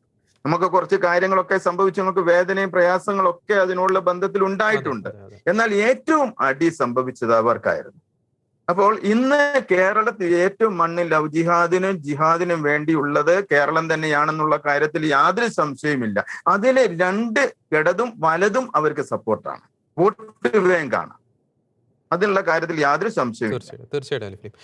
ശ്രീ സെബാസ്റ്റ്യൻ പുന്നക്കൽ, ശ്രീ അലി ഫിലിപ്പ് പറഞ്ഞതുമായിട്ട് ബന്ധപ്പെട്ട ഒരു കാര്യം ചോദിക്കുകയാണ്. ശ്രീ അലി ഫിലിപ്പ് പറഞ്ഞു, സക്കീർ നായിക്കിനെ പോലെയുള്ള തീവ്ര ഇസ്ലാമിക നിലപാട് പുലർത്തുന്നവർ പലപ്പോഴും കേരളത്തെ ഒരു വളക്കൂറുള്ള ഒരു മണ്ണായിട്ടാണ് കാണുന്നത്. എന്തുകൊണ്ടാണ് ഇത്തരം തീവ്ര നിലപാടുള്ളവർ ഇത്തരത്തിൽ ഒരു ആഹ്വാനം നടത്തുന്നത്? കേരളത്തിൽ അവർക്ക് അനുകൂലമായിട്ടുള്ള സാഹചര്യങ്ങൾ എന്തൊക്കെയാണ്? ശ്രീ സെബാസ്റ്റ്യൻ പുന്നക്കൽ. കേരളത്തിന്റെ ഏറ്റവും അനുകൂലമായ സാഹചര്യം നമ്മൾ നോക്കുവാണെങ്കിൽ കേരളത്തിൽ മുസ്ലിങ്ങൾ ഒഴിച്ചുള്ള ബാക്കിയുള്ള ഒരു മതവിഭാഗങ്ങളും സംഘടിതരല്ല. പൊതുവെ ഇപ്പൊ കേരളത്തിലെ ഹിന്ദുക്കള് ഒരു പരിധിവരെ തമിഴ്നാട് ഒഴിച്ചു കഴിഞ്ഞാൽ ഇന്ത്യയിലെ മറ്റു ഭാഗങ്ങളെ വെച്ച് നോക്കിയാൽ കേരളത്തിലെ ഹിന്ദുക്കള് തികച്ചും മതേതരായിട്ടുള്ള ആളുകളാണ്. അതുകൊണ്ടാണല്ലോ ഇപ്രാവശ്യത്തെ BJP-യുടെ പരാജയം നിങ്ങൾക്ക് എല്ലാവർക്കും ശ്രദ്ധിച്ചാലും കേരളത്തിലെ ഹിന്ദുക്കള് മതേതരത്വം വിട്ടാൽ ഡെഫിനറ്റ് ആയിട്ട് BJP ജയിക്കേണ്ടതാണ്. കാര്യം സംഘപരിവാർ സംഘടനകളെല്ലാം ശ്രമിച്ചിട്ടും BJP-ക്ക് വളരെ മോശമായ ഒരു ഇലക്ഷൻ റിസൾട്ട് ഉള്ള സീറ്റും കൂടെ പോയതിന്റെ കാരണം എന്താ? കേരളത്തിലെ ഹിന്ദുക്കൾ മതേതരരാണ്. കേരളത്തിലെ ക്രൈസ്തവരും ഒരു പരിധിവരെ മതേതർ ഇപ്പോഴാണ് മാറി തുടങ്ങിയത്. ഈ സക്കീർ നായിക്കിന്റെയും MM അക്ബറിന്റെ ഒക്കെ പ്രവർത്തന ഫലമായിട്ടാണ് കേരളത്തിലെ ക്രൈസ്തവര് മതേതരത്വം വിട്ടിട്ട് ഇസ്ലാമിനെ ആശയപരമായി ഡിഫെൻഡ് ചെയ്യുക എന്ന ഒരു കോൺസെപ്റ്റിലേക്ക് കേരളത്തിലെ ക്രൈസ്തവരും മാറി ചിന്തിക്കാൻ തുടങ്ങിയത് ഇവര് ഇങ്ങോട്ട് എൻക്രോച്ച് ചെയ്തത് മുതലാണ്. അപ്പോ കേരളത്തിലെ മറ്റു മതവിഭാഗങ്ങളെല്ലാം മതേതരരായിട്ട് ജീവിക്കുമ്പോൾ മതേതര മണ്ണാണ് ഇസ്ലാമൈസേഷന് വേണ്ട ഏറ്റവും നല്ല വളക്കൂറുള്ള മണ്ണ്. കേരളത്തിന്റെ പൊതുമനസ് പാലസ്തീനൊപ്പം നിൽക്കുന്നതിന്റെ ഒരു പ്രധാനപ്പെട്ട കാര്യം മതവിശ്വാസത്തെക്കാൾ ഒപ്പം കേരളത്തിലെ ക്രൈസ്തവരിലും ഹിന്ദുക്കളിലും കുറെ വിഭാഗം ഈ കഴിഞ്ഞ ഇടവരെ ഞാനടക്കമുള്ള ആളുകൾ പാലസ്തീനെ സപ്പോർട്ട് ചെയ്യുന്നുള്ള ഒരു പ്രധാന കാര്യം എന്താ? ഈ മീഡിയ അടക്കം ലോകത്തുള്ള ഈ കേരളത്തിൽ വരുന്ന സകല പത്രമാധ്യമങ്ങളും പാലസ്തീനെ മർദ്ദിതരായിട്ട് കണക്കാക്കി ചിത്രീകരിക്കുകയും ഇസ്രായേലിനെ മർദ്ദകരായിട്ട് ചിത്രീകരിക്കുകയും ചെയ്യും. ശരിക്കും നേരെ മറിച്ചായി ഇപ്രാവശ്യത്തെ ഈ റോക്കറ്റ് ആക്രമണം വരെ എടുത്താൽ ഈ ഹമാസ് അയച്ച റോക്കറ്റുകളുടെ എണ്ണത്തിന് തത്തുല്യമായ ബോംബാക്രമണം ഇതുവരെ നടത്തിയിട്ടില്ല. ഹമാസ് 3000 അടുത്ത റോക്കറ്റുകൾ ഹമാസ് ഇസ്രായേലിലേക്ക് വിട്ടിട്ട് 3000 ഷെല്ലിങ് 3000 ബോംബാക്രമണം ഇസ്രായേൽ നടത്തിയിട്ടില്ല. ഹമാസ് ഇൻഡിസ്ക്രിമിനേറ്റ് ആയിട്ട് ജനവാസ കേന്ദ്രങ്ങളിലേക്ക് റോക്കറ്റ് വിടുമ്പോൾ ഇസ്രായേൽ വാർണിംഗ് കൊടുത്ത് ജനങ്ങളെ ഒഴിപ്പിച്ചതിന് ശേഷമാണ് ഒരു ബിൽഡിംഗ് ബോംബിട്ട് പോലും നശിപ്പിക്കുന്നത്. അത്രത്തോളം സ്പെസിഫിക് ആയിട്ട് അവർ ടാർഗറ്റ് ചെയ്യുന്നു. കാരണം ഇസ്രായേൽ 1000 ബോംബാക്രമണം നടത്തിയെന്ന് പറയുന്നു. ഈ 1000 ബോംബാക്രമണത്തിൽ ഒരു ബോംബ് ഇട്ടാൽ ഒരാളെങ്കിലും മരിച്ചാൽ 1000 പേരെങ്കിലും മരിക്കണമല്ലോ. ഈ പാലസ്തീനിൽ 1000 പേര് ഇപ്പോഴും മരിച്ചിട്ടില്ല. എന്തുകൊണ്ടാ? ഒരു ബോംബ് ഇടുമ്പോൾ ഒരാൾ പോലും മരിക്കാത്ത ബോംബിങ് ഇഷ്ടം പോലെ ഉണ്ട്. അത് ടാർഗറ്റ് ഹിറ്റ് ചെയ്യാത്തതുകൊണ്ടല്ല, ആളുകളെ ഒഴിപ്പിച്ചതിന് ശേഷമാണ് ഈ പറയുന്ന ഹമാസിന്റെ ഇൻഫ്രാസ്ട്രക്ചർ ആണ് ഇസ്രായേലിന്റെ ലക്ഷ്യം, പാലസ്തീൻ ജനതയല്ല. അപ്പോ ഈ കേരളം എന്ന് പറയുന്നത് ഈ സാധാരണ ജനങ്ങൾ ഒത്തിരി ഉള്ളതും മതേതരരായ ജനങ്ങൾ ഒത്തിരി ഉള്ളതും മർദ്ദിതരായ സമൂഹത്തെ സപ്പോർട്ട് ചെയ്യണമെന്ന് പറയുന്ന പഴയ കമ്മ്യൂണിസ്റ്റ് ആശയം ഇടതിലും വലതിലും രൂഢാമൂലമായിട്ടുള്ള ഒരു സമൂഹമാണ്. അതായത് കാര്യം അവരുടെ സേഫ് ഹൈഡൌട്ട് ഒരു പ്രത്യേക കാലത്തേക്ക് അവരൊരു 50% തികയുന്നവർ മാത്രം മതി. അത് കഴിഞ്ഞാൽ അവർക്ക് സേഫ് ഹൈഡൌട്ടിന്റെ ആവശ്യമില്ല. അന്ന് കേരളത്തിലും അന്നൊരു ശവപ്പറമ്പായി മാറും. ശ്രീ ടോം ജോസ്, പലപ്പോഴും മുസ്ലിം സമുദായം പരിഭവിക്കുന്ന ഒരു കാര്യമാണ് ഇസ്ലാമോഫോബിയ. പാശ്ചാത്യ രാജ്യങ്ങളിൽ തങ്ങളുടെ അസ്തിത്വം ചോദ്യം ചെയ്യപ്പെടുന്നു, തങ്ങൾക്ക് ഭീഷണിയുണ്ട് എന്നൊക്കെ. പക്ഷേ യാഥാർത്ഥ്യം നമ്മൾ പരിശോധിക്കുകയാണെങ്കിൽ ആഫ്രിക്കയിലെ, നൈജീരിയയിലൊക്കെ ഇസ്ലാമിക തീവ്രവാദികളുടെ ആക്രമണം മൂലം ക്രൈസ്തവരുടെ അസ്തിത്വമാണ് ചോദ്യം ചെയ്യപ്പെടുന്നത്. ഈ പാശ്ചാത്യ ലോകത്ത് ഇസ്ലാമോഫോബിയ എന്ന് മുസ്ലിം സമുദായം പരിഭവിക്കുന്നതിൽ എന്തെങ്കിലും യാഥാർത്ഥ്യമുണ്ടോ? ശ്രീ ടോം ജോസ്. ഇന്ന് ഈ കഴിഞ്ഞ ദിവസം നമ്മള് ലണ്ടനിൽ ഒരു പ്രകടനം നടന്നു പാലസ്തീൻകാരൻ. പാലസ്തീൻ പതാകയും പിടിച്ചുണ്ട്. അവർ പറഞ്ഞ മുദ്രാവാക്യം എന്താണെന്ന് അറിയാമോ? നിങ്ങൾ കേട്ട് കാണും, നിങ്ങളൊക്കെ കേട്ടിട്ടില്ല, ആരും കേട്ടോ? ഒന്ന്, ഇസ്രായേലിലെ കൊല്ലുക, അവരുടെ മക്കളെ റേപ്പ് ചെയ്യുക. ഇതാണ് ഇവിടുത്തെ കെ എസ് ടേമറും, അതുപോലെ തന്നെ കെ എസ് ടേമർ എന്ന ഓപ്പോസിഷൻ ലീഡറും അതുപോലെ തന്നെ ഇവിടുത്തെ പ്രൈം മിനിസ്റ്ററും അതിനെതിരായി ശക്തമായി നമ്മുടെ സൊസൈറ്റി ഒരു ഇംപേഷ്യന്റ് ആയിട്ടുള്ള സൊസൈറ്റി, ഒരു അസക്ഷനുള്ള സൊസൈറ്റി അല്ല, നമ്മൾ ഇങ്ങനെ ചെയ്യാൻ പാടില്ല എന്ന് പറഞ്ഞിട്ട് അവർക്കെതിരെ നടപടി സ്വീകരിക്കുകയും പോലീസ് അവരെ അറസ്റ്റ് ചെയ്യുകയും ചെയ്തു. നിങ്ങളൊന്ന് ഈ ഇംഗ്ലണ്ടില്, ഞാൻ ഇംഗ്ലണ്ടിൽ യൂറോപ്പ് മുഴുവൻ സഞ്ചരിച്ചിട്ടുള്ള ഒരാളാണ്. ഈ യൂറോപ്പിൽ എവിടെ ചെന്നാലും ഇവർക്കെല്ലാം മോസ്കുകൾ, അത് പലതും ചർച്ചുകളാണ് മോസ്ക് ആയിരിക്കുന്നത്, ഇവിടുത്തെ ക്രിസ്ത്യൻ പള്ളികളാണ് മോസ്ക് ആയിരിക്കുന്നത്. ഞാൻ താമസിക്കുന്നതിന്റെ തൊട്ടടുത്ത് ക്രിസ്ത്യൻ പള്ളി മോസ്ക് ആക്കിയിരിക്കുന്നത് എനിക്കറിയാം. അപ്പൊ ഇവിടെ എല്ലാം മോസ്ക് പണിയാനും പ്രാർത്ഥിക്കാനും എല്ലാം അവകാശങ്ങൾ അവർക്കും. അപ്പൊ ഇവിടെ എങ്ങനെയാണ് ഈ സമൂഹത്തിന് ഒരു ഇസ്ലാമോഫോബിയ എന്ന് പറഞ്ഞൊരു കോൺസെപ്റ്റ് ഉണ്ടെന്ന് പറയുന്നത്? ഇവരെല്ലാ വിഭാഗം മതങ്ങളെയും ഒരേപോലെ കാണുന്ന ജനാധിപത്യത്തിന്റെ ആണിക്കല്ലിൽ ഉറപ്പിക്കപ്പെട്ട ഒരു സമൂഹമാണ്, മതേതരത്തിന്റെ ആണിക്കല്ലിൽ ഉറപ്പിക്കപ്പെട്ട ഒരു സമൂഹമാണ്. ഇവിടെ എല്ലാ വിഭാഗം മനുഷ്യരെയും വളരാൻ അനുവദിക്കും. ഇവിടുത്തെ ഹോം മിനിസ്റ്റർ, ഇതിനു മുമ്പത്തെ ഫിനാൻസ് മിനിസ്റ്റർ, ഹോം മിനിസ്റ്റർ, ഇതൊക്കെ, അതുപോലെ തന്നെ ലണ്ടൻ മേയർ, ഇതൊക്കെ മുസ്ലിം ആയിട്ടുണ്ട്. അപ്പം ഈ പറഞ്ഞ ഇത്രയും വളരാൻ അനുഭവിച്ചിട്ടുള്ള ഒരു സമൂഹത്തിൽ എങ്ങനെയാണ് ഇസ്ലാമോഫോബിയ ഉണ്ടെന്ന് പറയുന്നത്? ഇസ്ലാമോഫോബിയ എങ്ങനെയാണ് രൂപപ്പെടുന്നതെന്നാണ് മനസ്സിലാക്കാൻ. ഈ പറഞ്ഞ ലണ്ടൻ ബ്രിഡ്ജിൽ, ഞാൻ ഈ ഇസ്ലാമിനെതിരായി സംസാരിക്കാൻ തുടങ്ങിയത് ലണ്ടൻ ബ്രിഡ്ജിലെ 2 കേംബ്രിഡ്ജ് കുട്ടികളെ കുത്തിക്കൊന്നവർ. എന്നാ കാരണം? അവര് ഈ ടെററിസ്റ്റുകളായിട്ടുള്ള ആളുകളുടെ റീഹാബിലിറ്റേഷൻ ക്ലാസ് സംഘടിപ്പിക്കാൻ വേണ്ടി അവിടെ വന്ന കുട്ടികളാണ്. അതിൽ വന്ന ഒരു ടെററിസ്റ്റ് ആ 2 കുട്ടികളെ കൊന്നു. ആ 2 കുട്ടികളോട് ഇവർക്ക് വിരോധം തോന്നാനുള്ള കാരണം എന്താ? അതുപോലെ ലണ്ടൻ ബ്രിഡ്ജില് ആളുകളുടെ മുകളിലേക്ക് കാർ കയറ്റി കൊല്ലുന്നു. എന്ത് കാരണം? ഡിസ്ക്രിമിനേറ്റഡ് ആയിട്ട് ഇങ്ങനെ ആളുകളെ കൊല്ലും. കാരണം അവര് നോൺ മുസ്ലിം ആണെന്നുള്ള ഒറ്റ കാരണമാണ് ഈ അള്ളാഹു അക്ബർ വിളിച്ച് ഇത് കൊല്ലുന്നത്. അപ്പൊ ഇവിടെ യഥാർത്ഥത്തിൽ ഒരു പ്രശ്നം ഇസ്ലാമോഫോബിയ എന്ന് പറയുന്നത് ഈ സമൂഹത്തിനുള്ളതല്ല, ഇവരുടെ പ്രവർത്തനം കൊണ്ട് അങ്ങനെ മനുഷ്യർക്ക് ഡിഫെൻഡ് ചെയ്യേണ്ട ഗതികേടിലേക്ക് ഇവർ കൊണ്ട് എത്തിക്കുന്നതാണ്. അല്ലാതെ വേറെ അല്ലെങ്കിൽ ഇപ്പൊ ഈ പാലസ്തീനില് ജെറുസലേമുമായിട്ട് ഇസ്രായേലുമായിട്ട് പ്രശ്നം ഉണ്ടാകുന്നു. ഇസ്രായേലിന്റെ പെൺകുട്ടികളെ റേപ്പ് ചെയ്യണമെന്ന് പറയുന്ന മാനസികാവസ്ഥ എന്താണ്? ഒന്ന് ചിന്തിച്ചു നോക്ക്. ഇവിടെ ഏതെങ്കിലും ഒരു ക്രിസ്ത്യനോ ഏതെങ്കിലും ഒരു മറ്റ് മതത്തിൽപ്പെട്ടവരോ അല്ലെ ഒരു ഹിന്ദുവോ അങ്ങനെ ഒരു മുദ്രാവാക്യം അവരെ റേപ്പ് ചെയ്യണമെന്ന് പറഞ്ഞ് വിളിക്കുമോ? യഥാർത്ഥത്തിൽ ജൂതന്റെ പ്രശ്നം എന്താണെന്ന് ലോകം ഒന്ന് അറിയണം. അതിന്റെ കാരണം ജൂതൻ ഈ ലോകം മുഴുവൻ ഈ ഇവിടെ AD 70 ഈ ജൂയിഷ് ടെമ്പിള് ടൈറ്റസ് എന്ന് പറഞ്ഞ റോമൻ തകർത്തതിന് ശേഷം, റോമൻ എന്ന് പറഞ്ഞാൽ പേഗൻസ് ആണ്, അല്ലാതെ ക്രിസ്ത്യൻസ് ഒന്നും അല്ല തകർത്തത്, പേഗൻസ് ആണ്. അതായത് അവര് ബഹുദൈവ വിശ്വാസികളായ പേഗൻസ് ആണ് ഈ പറഞ്ഞ റോമൻസ്. അവർ തകർത്തതിന് ശേഷം ലോകത്തിൽ മുഴുവൻ ഇവർ സ്പ്രെഡ് ചെയ്തു. ലോകത്ത് മുഴുവൻ സ്പ്രെഡ് ചെയ്ത് ആഫ്രിക്ക എന്നുകൊണ്ട് ഇന്ത്യയിലും വന്നു, അങ്ങനെ എല്ലാ സ്ഥലത്തും വന്നു. ഇവര് ഈ ലോകത്ത് മുഴുവൻ ചെന്നപ്പോഴെല്ലാം അവർക്ക് ഭീകരമായിട്ടുള്ള ആക്രമണം, എക്സെപ്റ്റ് ഇന്ത്യ, എല്ലാ സ്ഥലത്തും ഈ ഭീകരമായ ആക്രമണങ്ങൾ ഏറ്റുവാങ്ങേണ്ടി വന്നു. അങ്ങനെ നിവൃത്തിയില്ലാതെ വന്നപ്പം ഇവരെല്ലാം ബലിയാടുകളാണ് പല സ്ഥലത്തും. അതിന് ഒരു ഉദാഹരണം പറഞ്ഞാല്, ഈ ആൽഫ്രഡ് ഡെറീഫസ് എന്ന് പറയുന്ന ഒരു ജനറൽ ഉണ്ടായിരുന്നു ഫ്രാൻസിൽ 1894. അദ്ദേഹം ഒരു ജർമ്മനിയായിട്ട് നടന്ന യുദ്ധത്തില് ഈ ഫ്രാൻസിനെ എതിരായിട്ട് സ്പൈ വർക്ക് ചെയ്തു എന്ന് പറഞ്ഞൊരു ആരോപണമുണ്ട്. ഈ ആരോപണം ഉണ്ടായി കഴിഞ്ഞപ്പം അതിനെതിരായിട്ട് ഇയാളെ കൊല്ലണം എന്ന് ആവശ്യപ്പെട്ടുകൊണ്ട് ഫ്രാൻസിൽ പ്രകടനം നടന്നപ്പം തിയഡോർ ഹെർസൽ എന്ന് പറയുന്ന ഇന്നത്തെ ഇസ്രായേലിന്റെ ഫൗണ്ടിങ് ഫാദർ എന്ന് പറയുന്ന ആള് നേരിട്ട് ഈ പ്രകടനം കാണുകയുണ്ടായി. അപ്പൊ നേരിട്ട് ഈ പ്രകടനം കണ്ടപ്പം ഇദ്ദേഹത്തിന് മനസ്സിലായി ജൂയിഷ് ലോകത്ത് ഒരു സ്ഥലത്തും സേഫ് അല്ല. അപ്പൊ സേഫ് അല്ല എന്ന് മനസ്സിലായി കഴിഞ്ഞപ്പം ഇദ്ദേഹം $1 വെച്ച് അമേരിക്കയിലെ ഒരു ബാങ്ക് കളക്ട് ചെയ്ത് സ്ഥലം മേടിച്ചാണ് ഇസ്രായേലിൽ ഇവർ സെറ്റ് ചെയ്യാൻ തുടങ്ങിയത്. ആ സെറ്റിൽമെന്റ് ഇവരവിടെ വന്നു, അവരെ ആ ലാൻഡ് ഫെർട്ടൈൽ ആക്കി, ശരിക്കും കിടന്ന ലാൻഡ് ഫെർട്ടൈൽ ആക്കി. അതുപോലെ തന്നെ ഈ പറയുന്ന ഈ കൃഷിയിടങ്ങൾ, വലിയ കൃഷി പ്ലാന്റേഷനുകൾ ഉണ്ടാക്കി. അങ്ങനെ ഇവരവിടെ ഡെവലപ്പ് ചെയ്തപ്പോൾ അറബികൾ ഒരു കാരണമില്ലാതെ ഇവരെ ആക്രമിക്കരുത്. കാരണം ഇവരവിടെ വന്ന് താമസിക്കുന്ന, സ്ഥലം മേടിച്ച് താമസിക്കുന്ന യഹൂദരെ പോലും അവർക്ക് സഹിക്കാൻ പറ്റില്ല. ഫണ്ടമെന്റലി ജൂയിഷിനെ അവർക്ക് സഹിക്കത്തില്ല. അതാണ് അതിന്റെ പ്രശ്നം നടന്നത്. അന്ന് ജോസഫ് ട്രഫാംഗ്ലർ എന്ന് പറയുന്ന ഒരു ജൂതൻ കുത്തേറ്റ് മരിച്ചു, ഇതിനെതിരെ ഡിഫെൻഡ് ചെയ്ത. അദ്ദേഹം പറഞ്ഞു, ഇസ്രായേൽ എന്ന് പറഞ്ഞാൽ രാജ്യത്തിന് വേണ്ടി മരിക്കുന്നതിൽ എനിക്ക് സന്തോഷം, കാരണം ഫ്യൂച്ചറിൽ രാജ്യം ഉണ്ടാവുമെന്നാണ് അദ്ദേഹത്തിന്റെ സ്വപ്നം എന്ന് പറഞ്ഞു. ഇങ്ങനെ ഈ ലോകം മുഴുവൻ കറങ്ങി നടന്ന മനുഷ്യർക്ക് അവസാനം ഈ ഉഗാണ്ടയില് ബ്രിട്ടീഷുകാരോട് ഈ പറയുന്ന തിയഡോർ ഹെർസല് റിക്വസ്റ്റ് ചെയ്തു, ഞങ്ങൾക്ക് എവിടെയെങ്കിലും ഒന്ന് സെറ്റിൽ ചെയ്യാൻ അനുവദിക്കണം, ഞങ്ങൾക്ക് ഞങ്ങളുടെ സംസ്കാരത്തിൽ ജീവിക്കാൻ ഒരു സ്ഥലം കണ്ടുപിടിച്ചു തരണം. അന്ന് ബ്രിട്ടൻ വലിയ രാജ്യമാണ്. അപ്പൊ അങ്ങനെ പറഞ്ഞപ്പം ബ്രിട്ടൻ ഈ ഉഗാണ്ടയിൽ അവരുടെ ഒരു സ്റ്റേറ്റിൽ സെറ്റിൽ ചെയ്തോളാൻ പറഞ്ഞു. അപ്പൊ ഈ ഉഗാണ്ടയിൽ സെറ്റിൽ ചെയ്യാൻ പറഞ്ഞപ്പോൾ അതിന് സിയോണിസ്റ്റ് മൂവ്മെന്റ്, അതിന് മുമ്പ് സിയോണിസ്റ്റ് മൂവ്മെന്റ് തിരിച്ച് ഗോ ബാക്ക് ടു ഇസ്രായേൽ എന്നുള്ള മൂവ്മെന്റ് ഉണ്ടായിരുന്നു. ആ മൂവ്മെന്റിന്റെ ഭാഗമായിട്ടാണ് ഇവരോട് സംസാരിക്കുന്നത്, ബ്രിട്ടനോട് സംസാരിക്കുന്നത്. ബ്രിട്ടൻ അത് സെറ്റിൽ ചെയ്യാൻ പറഞ്ഞു കഴിഞ്ഞപ്പോൾ ഇവർ ഈ തിയഡോർ ഹെർസിൽ സമ്മതിച്ചായിരുന്നു അത് സെറ്റിൽ ചെയ്യാൻ. പക്ഷെ ഈ ജൂയിഷിലെ വലിയൊരു ഭാഗത്തിന് ഒരു കാരണവശാലും ഞങ്ങൾക്ക് തിരിച്ച് അവിടെ പോയേ മതിയാവും എന്നുള്ള സ്റ്റാൻഡ് എടുത്തു. അവര് അങ്ങനെ ആ തരത്തിൽ തിരിച്ചു പോകാൻ വേണ്ടിയുള്ള ഒരു വലിയ ശ്രമം നടത്തി.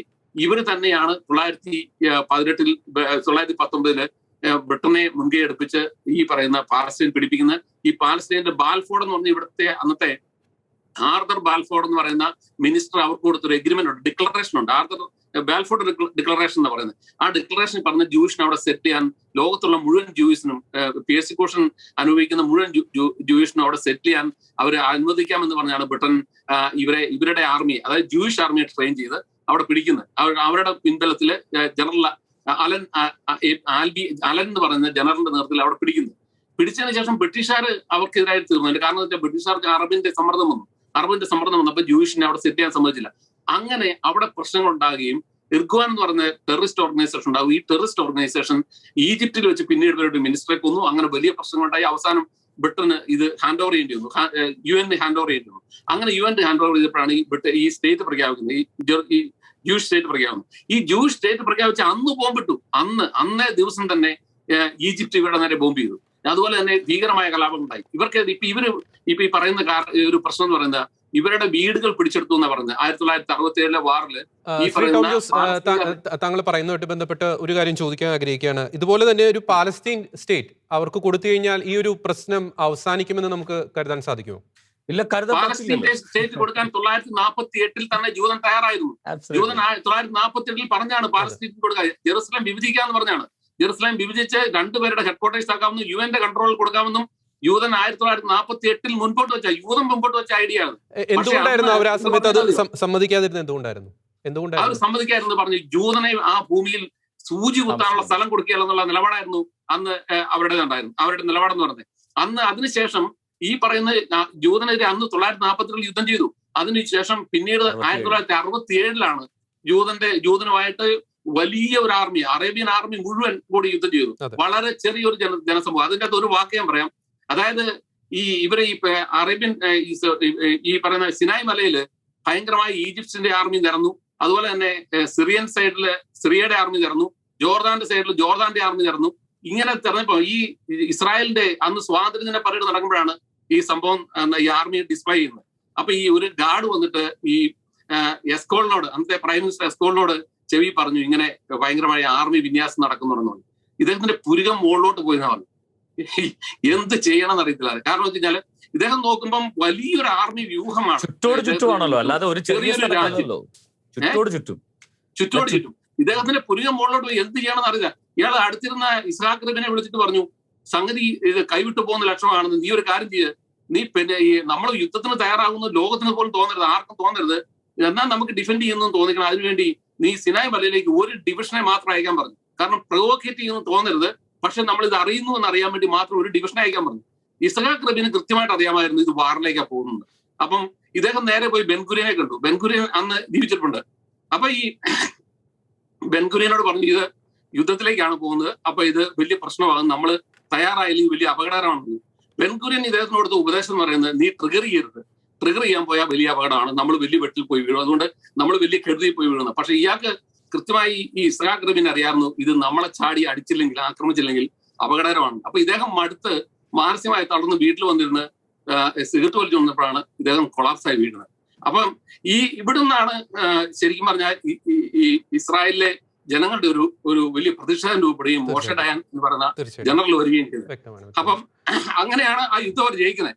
അപ്പൊ ആ യുദ്ധത്തിൽ ജയിച്ചതിന് ശേഷം 6 ദിവസത്തെ യുദ്ധത്തിൽ ജയിച്ചതിന് ശേഷമാണ് ഇസ്രായേലിന്റെ കരുത്ത് എന്താണെന്ന് ഈ ഈ പറഞ്ഞ അറേബ്യൻ ലോകവും അതുപോലെ തന്നെ അമേരിക്കയും അറിഞ്ഞതിന് ശേഷമാണ് ഇവർ ഈ 2 സ്റ്റേറ്റ് സൊല്യൂഷൻ എന്ന് പറഞ്ഞു വരുന്നത്.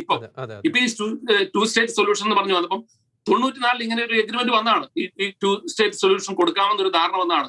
അമേരിക്കൻ പ്രസിഡന്റ് ക്ലിന്റന്റെ സാന്നിധ്യത്തിൽ അന്ന് ഇസ്ഹാഖ് റബിൻ പ്രധാനമന്ത്രിയും അതുപോലെ തന്നെ പാലസ്തീൻ യാസർ അറാഫത്തും. പക്ഷേ അന്നേരം സംഭവം എന്താണെന്ന് അറിയോ? ജൂയിഷ് ടെററിസ്റ്റുകൾ സജീവമായി. ജൂയിഷ് ടെററിസ്റ്റുകൾ പറഞ്ഞു, ഞങ്ങള് ജെറുസലേം വിട്ടുകൊടുത്തോണ്ടുള്ള കോംപ്രമൈസ് ഇല്ലെന്ന് പറഞ്ഞു. അതിനുപരി ഈ പറഞ്ഞ ഇസ്ഹാഖ് റബീൻ അവര് തന്നെ കൊന്നു. ഈ യുദ്ധം 67 യുദ്ധം ജയിച്ച ജനറലിനെ ഈ പറഞ്ഞ ജൂതന് തന്നെ കൊന്നു. കാരണം എന്ന് വെച്ച് കഴിഞ്ഞാൽ അവർ ഈ പറയുന്ന ജെറുസലേം വിട്ടുകൊടുക്കാമെന്ന് അദ്ദേഹം തീരുമാനിച്ചതിന്റെ അടിസ്ഥാനത്തിൽ 2 സ്റ്റേറ്റിന് ആയിട്ട് മാത്രമല്ല ഹമാസും ഈ പറയുന്ന ഈ മുസ്ലിം ബ്രദർഹുഡും അതിനെതിരെ ശക്തമായിട്ട് വന്നു. കാര്യം ഒരു 2 രാജ്യം എന്ന് പറയുന്ന ഒരു ആശയം ഇസ്ലാമിക ഫണ്ടമെന്റലിസ്റ്റുകൾക്ക് ഒരിക്കലും ദഹിക്കില്ല. യഹൂദന്മാർക്ക് മാത്രമല്ല, ഇസ്ലാമിക ഫണ്ടമെന്റലിസ്റ്റുകൾക്കും 2 രാജ്യം എന്ന് പറയുന്ന ആശയം ദഹിക്കില്ല. കാര്യം അവരുടെ ഇത് പ്രകാരം ഈ പറയുന്ന അറേബ്യൻ പെനിൻസുല അങ്ങ് ഈ സൗദി അറേബ്യ മുതൽ ഈ മെഡിറ്ററേനിയൻ വരെ കിടക്കുന്ന അറേബ്യൻ പെനിൻസുലയിൽ യഹൂദന്മാരെയും ക്രൈസ്തവരെയും ജീവിക്കാൻ അനുവദിക്കില്ല എന്ന് പറയുന്ന ഒരു ആശയമാണ്. യഥാർത്ഥത്തിൽ ഈ എഗ്രിമെന്റ് വന്നപ്പോൾ ആദ്യം ആക്രമണം നടത്തിയ ഹമാസാണ്. നമ്മളാ ചോദിച്ചപ്പോൾ ഒരു പോയിന്റ് എനിക്ക് പറയാൻ വന്നത്, എന്തുകൊണ്ടാണ് ഈ 2 സ്റ്റേറ്റ് എന്ന് പറഞ്ഞ സംഭവം വരില്ലെന്ന് പറഞ്ഞതിന്റെ കാരണം എന്താണെന്നറിയോ? ഒന്ന്, ഈ ഇസ്രായേലിന് അവരുടെ ടെററിസ്റ്റ് ഓർഗനൈസേഷൻസ് മുഴുവൻ ഉണ്ടായിരുന്നു അവര് ഈ സ്റ്റേറ്റ് പ്രഖ്യാപിക്കുമ്പോൾ. അപ്പൊ ബെൻ ഗുരിയൻ വളരെ കൃത്യമായിട്ട് ഈ പറഞ്ഞ ടെററിസ്റ്റുകളോട് ഇർഗുവാൻ അടങ്ങുന്ന അവരുടെ ടെററിസ്റ്റ് ഇവരുടെ ഫണ്ടമെന്റൽ ആയിട്ടുള്ള ജോലി എന്ന് പറഞ്ഞ് ഈ ബ്രിട്ടീഷുകാർ ഇത് ബ്ലോക്ക് ചെയ്തപ്പം, യൂതനെ വരുന്നത് തടയുന്ന ബ്ലോക്ക് ചെയ്തപ്പം അവരെ കള്ളക്കടത്തിലൂടെ ഈ മറ്റ് യഹൂദരുണ്ടല്ലോ പുറത്തുള്ള പീഡനം പഠിപ്പിക്കുന്നത് അവരെ ഇസ്രായേലിനകത്ത് കൊണ്ടുവരിക എന്നുള്ളതായിരുന്നു ഈ ടെററിസ്റ്റുകളുടെ ലക്ഷ്യം എന്ന് പറയുന്നത്.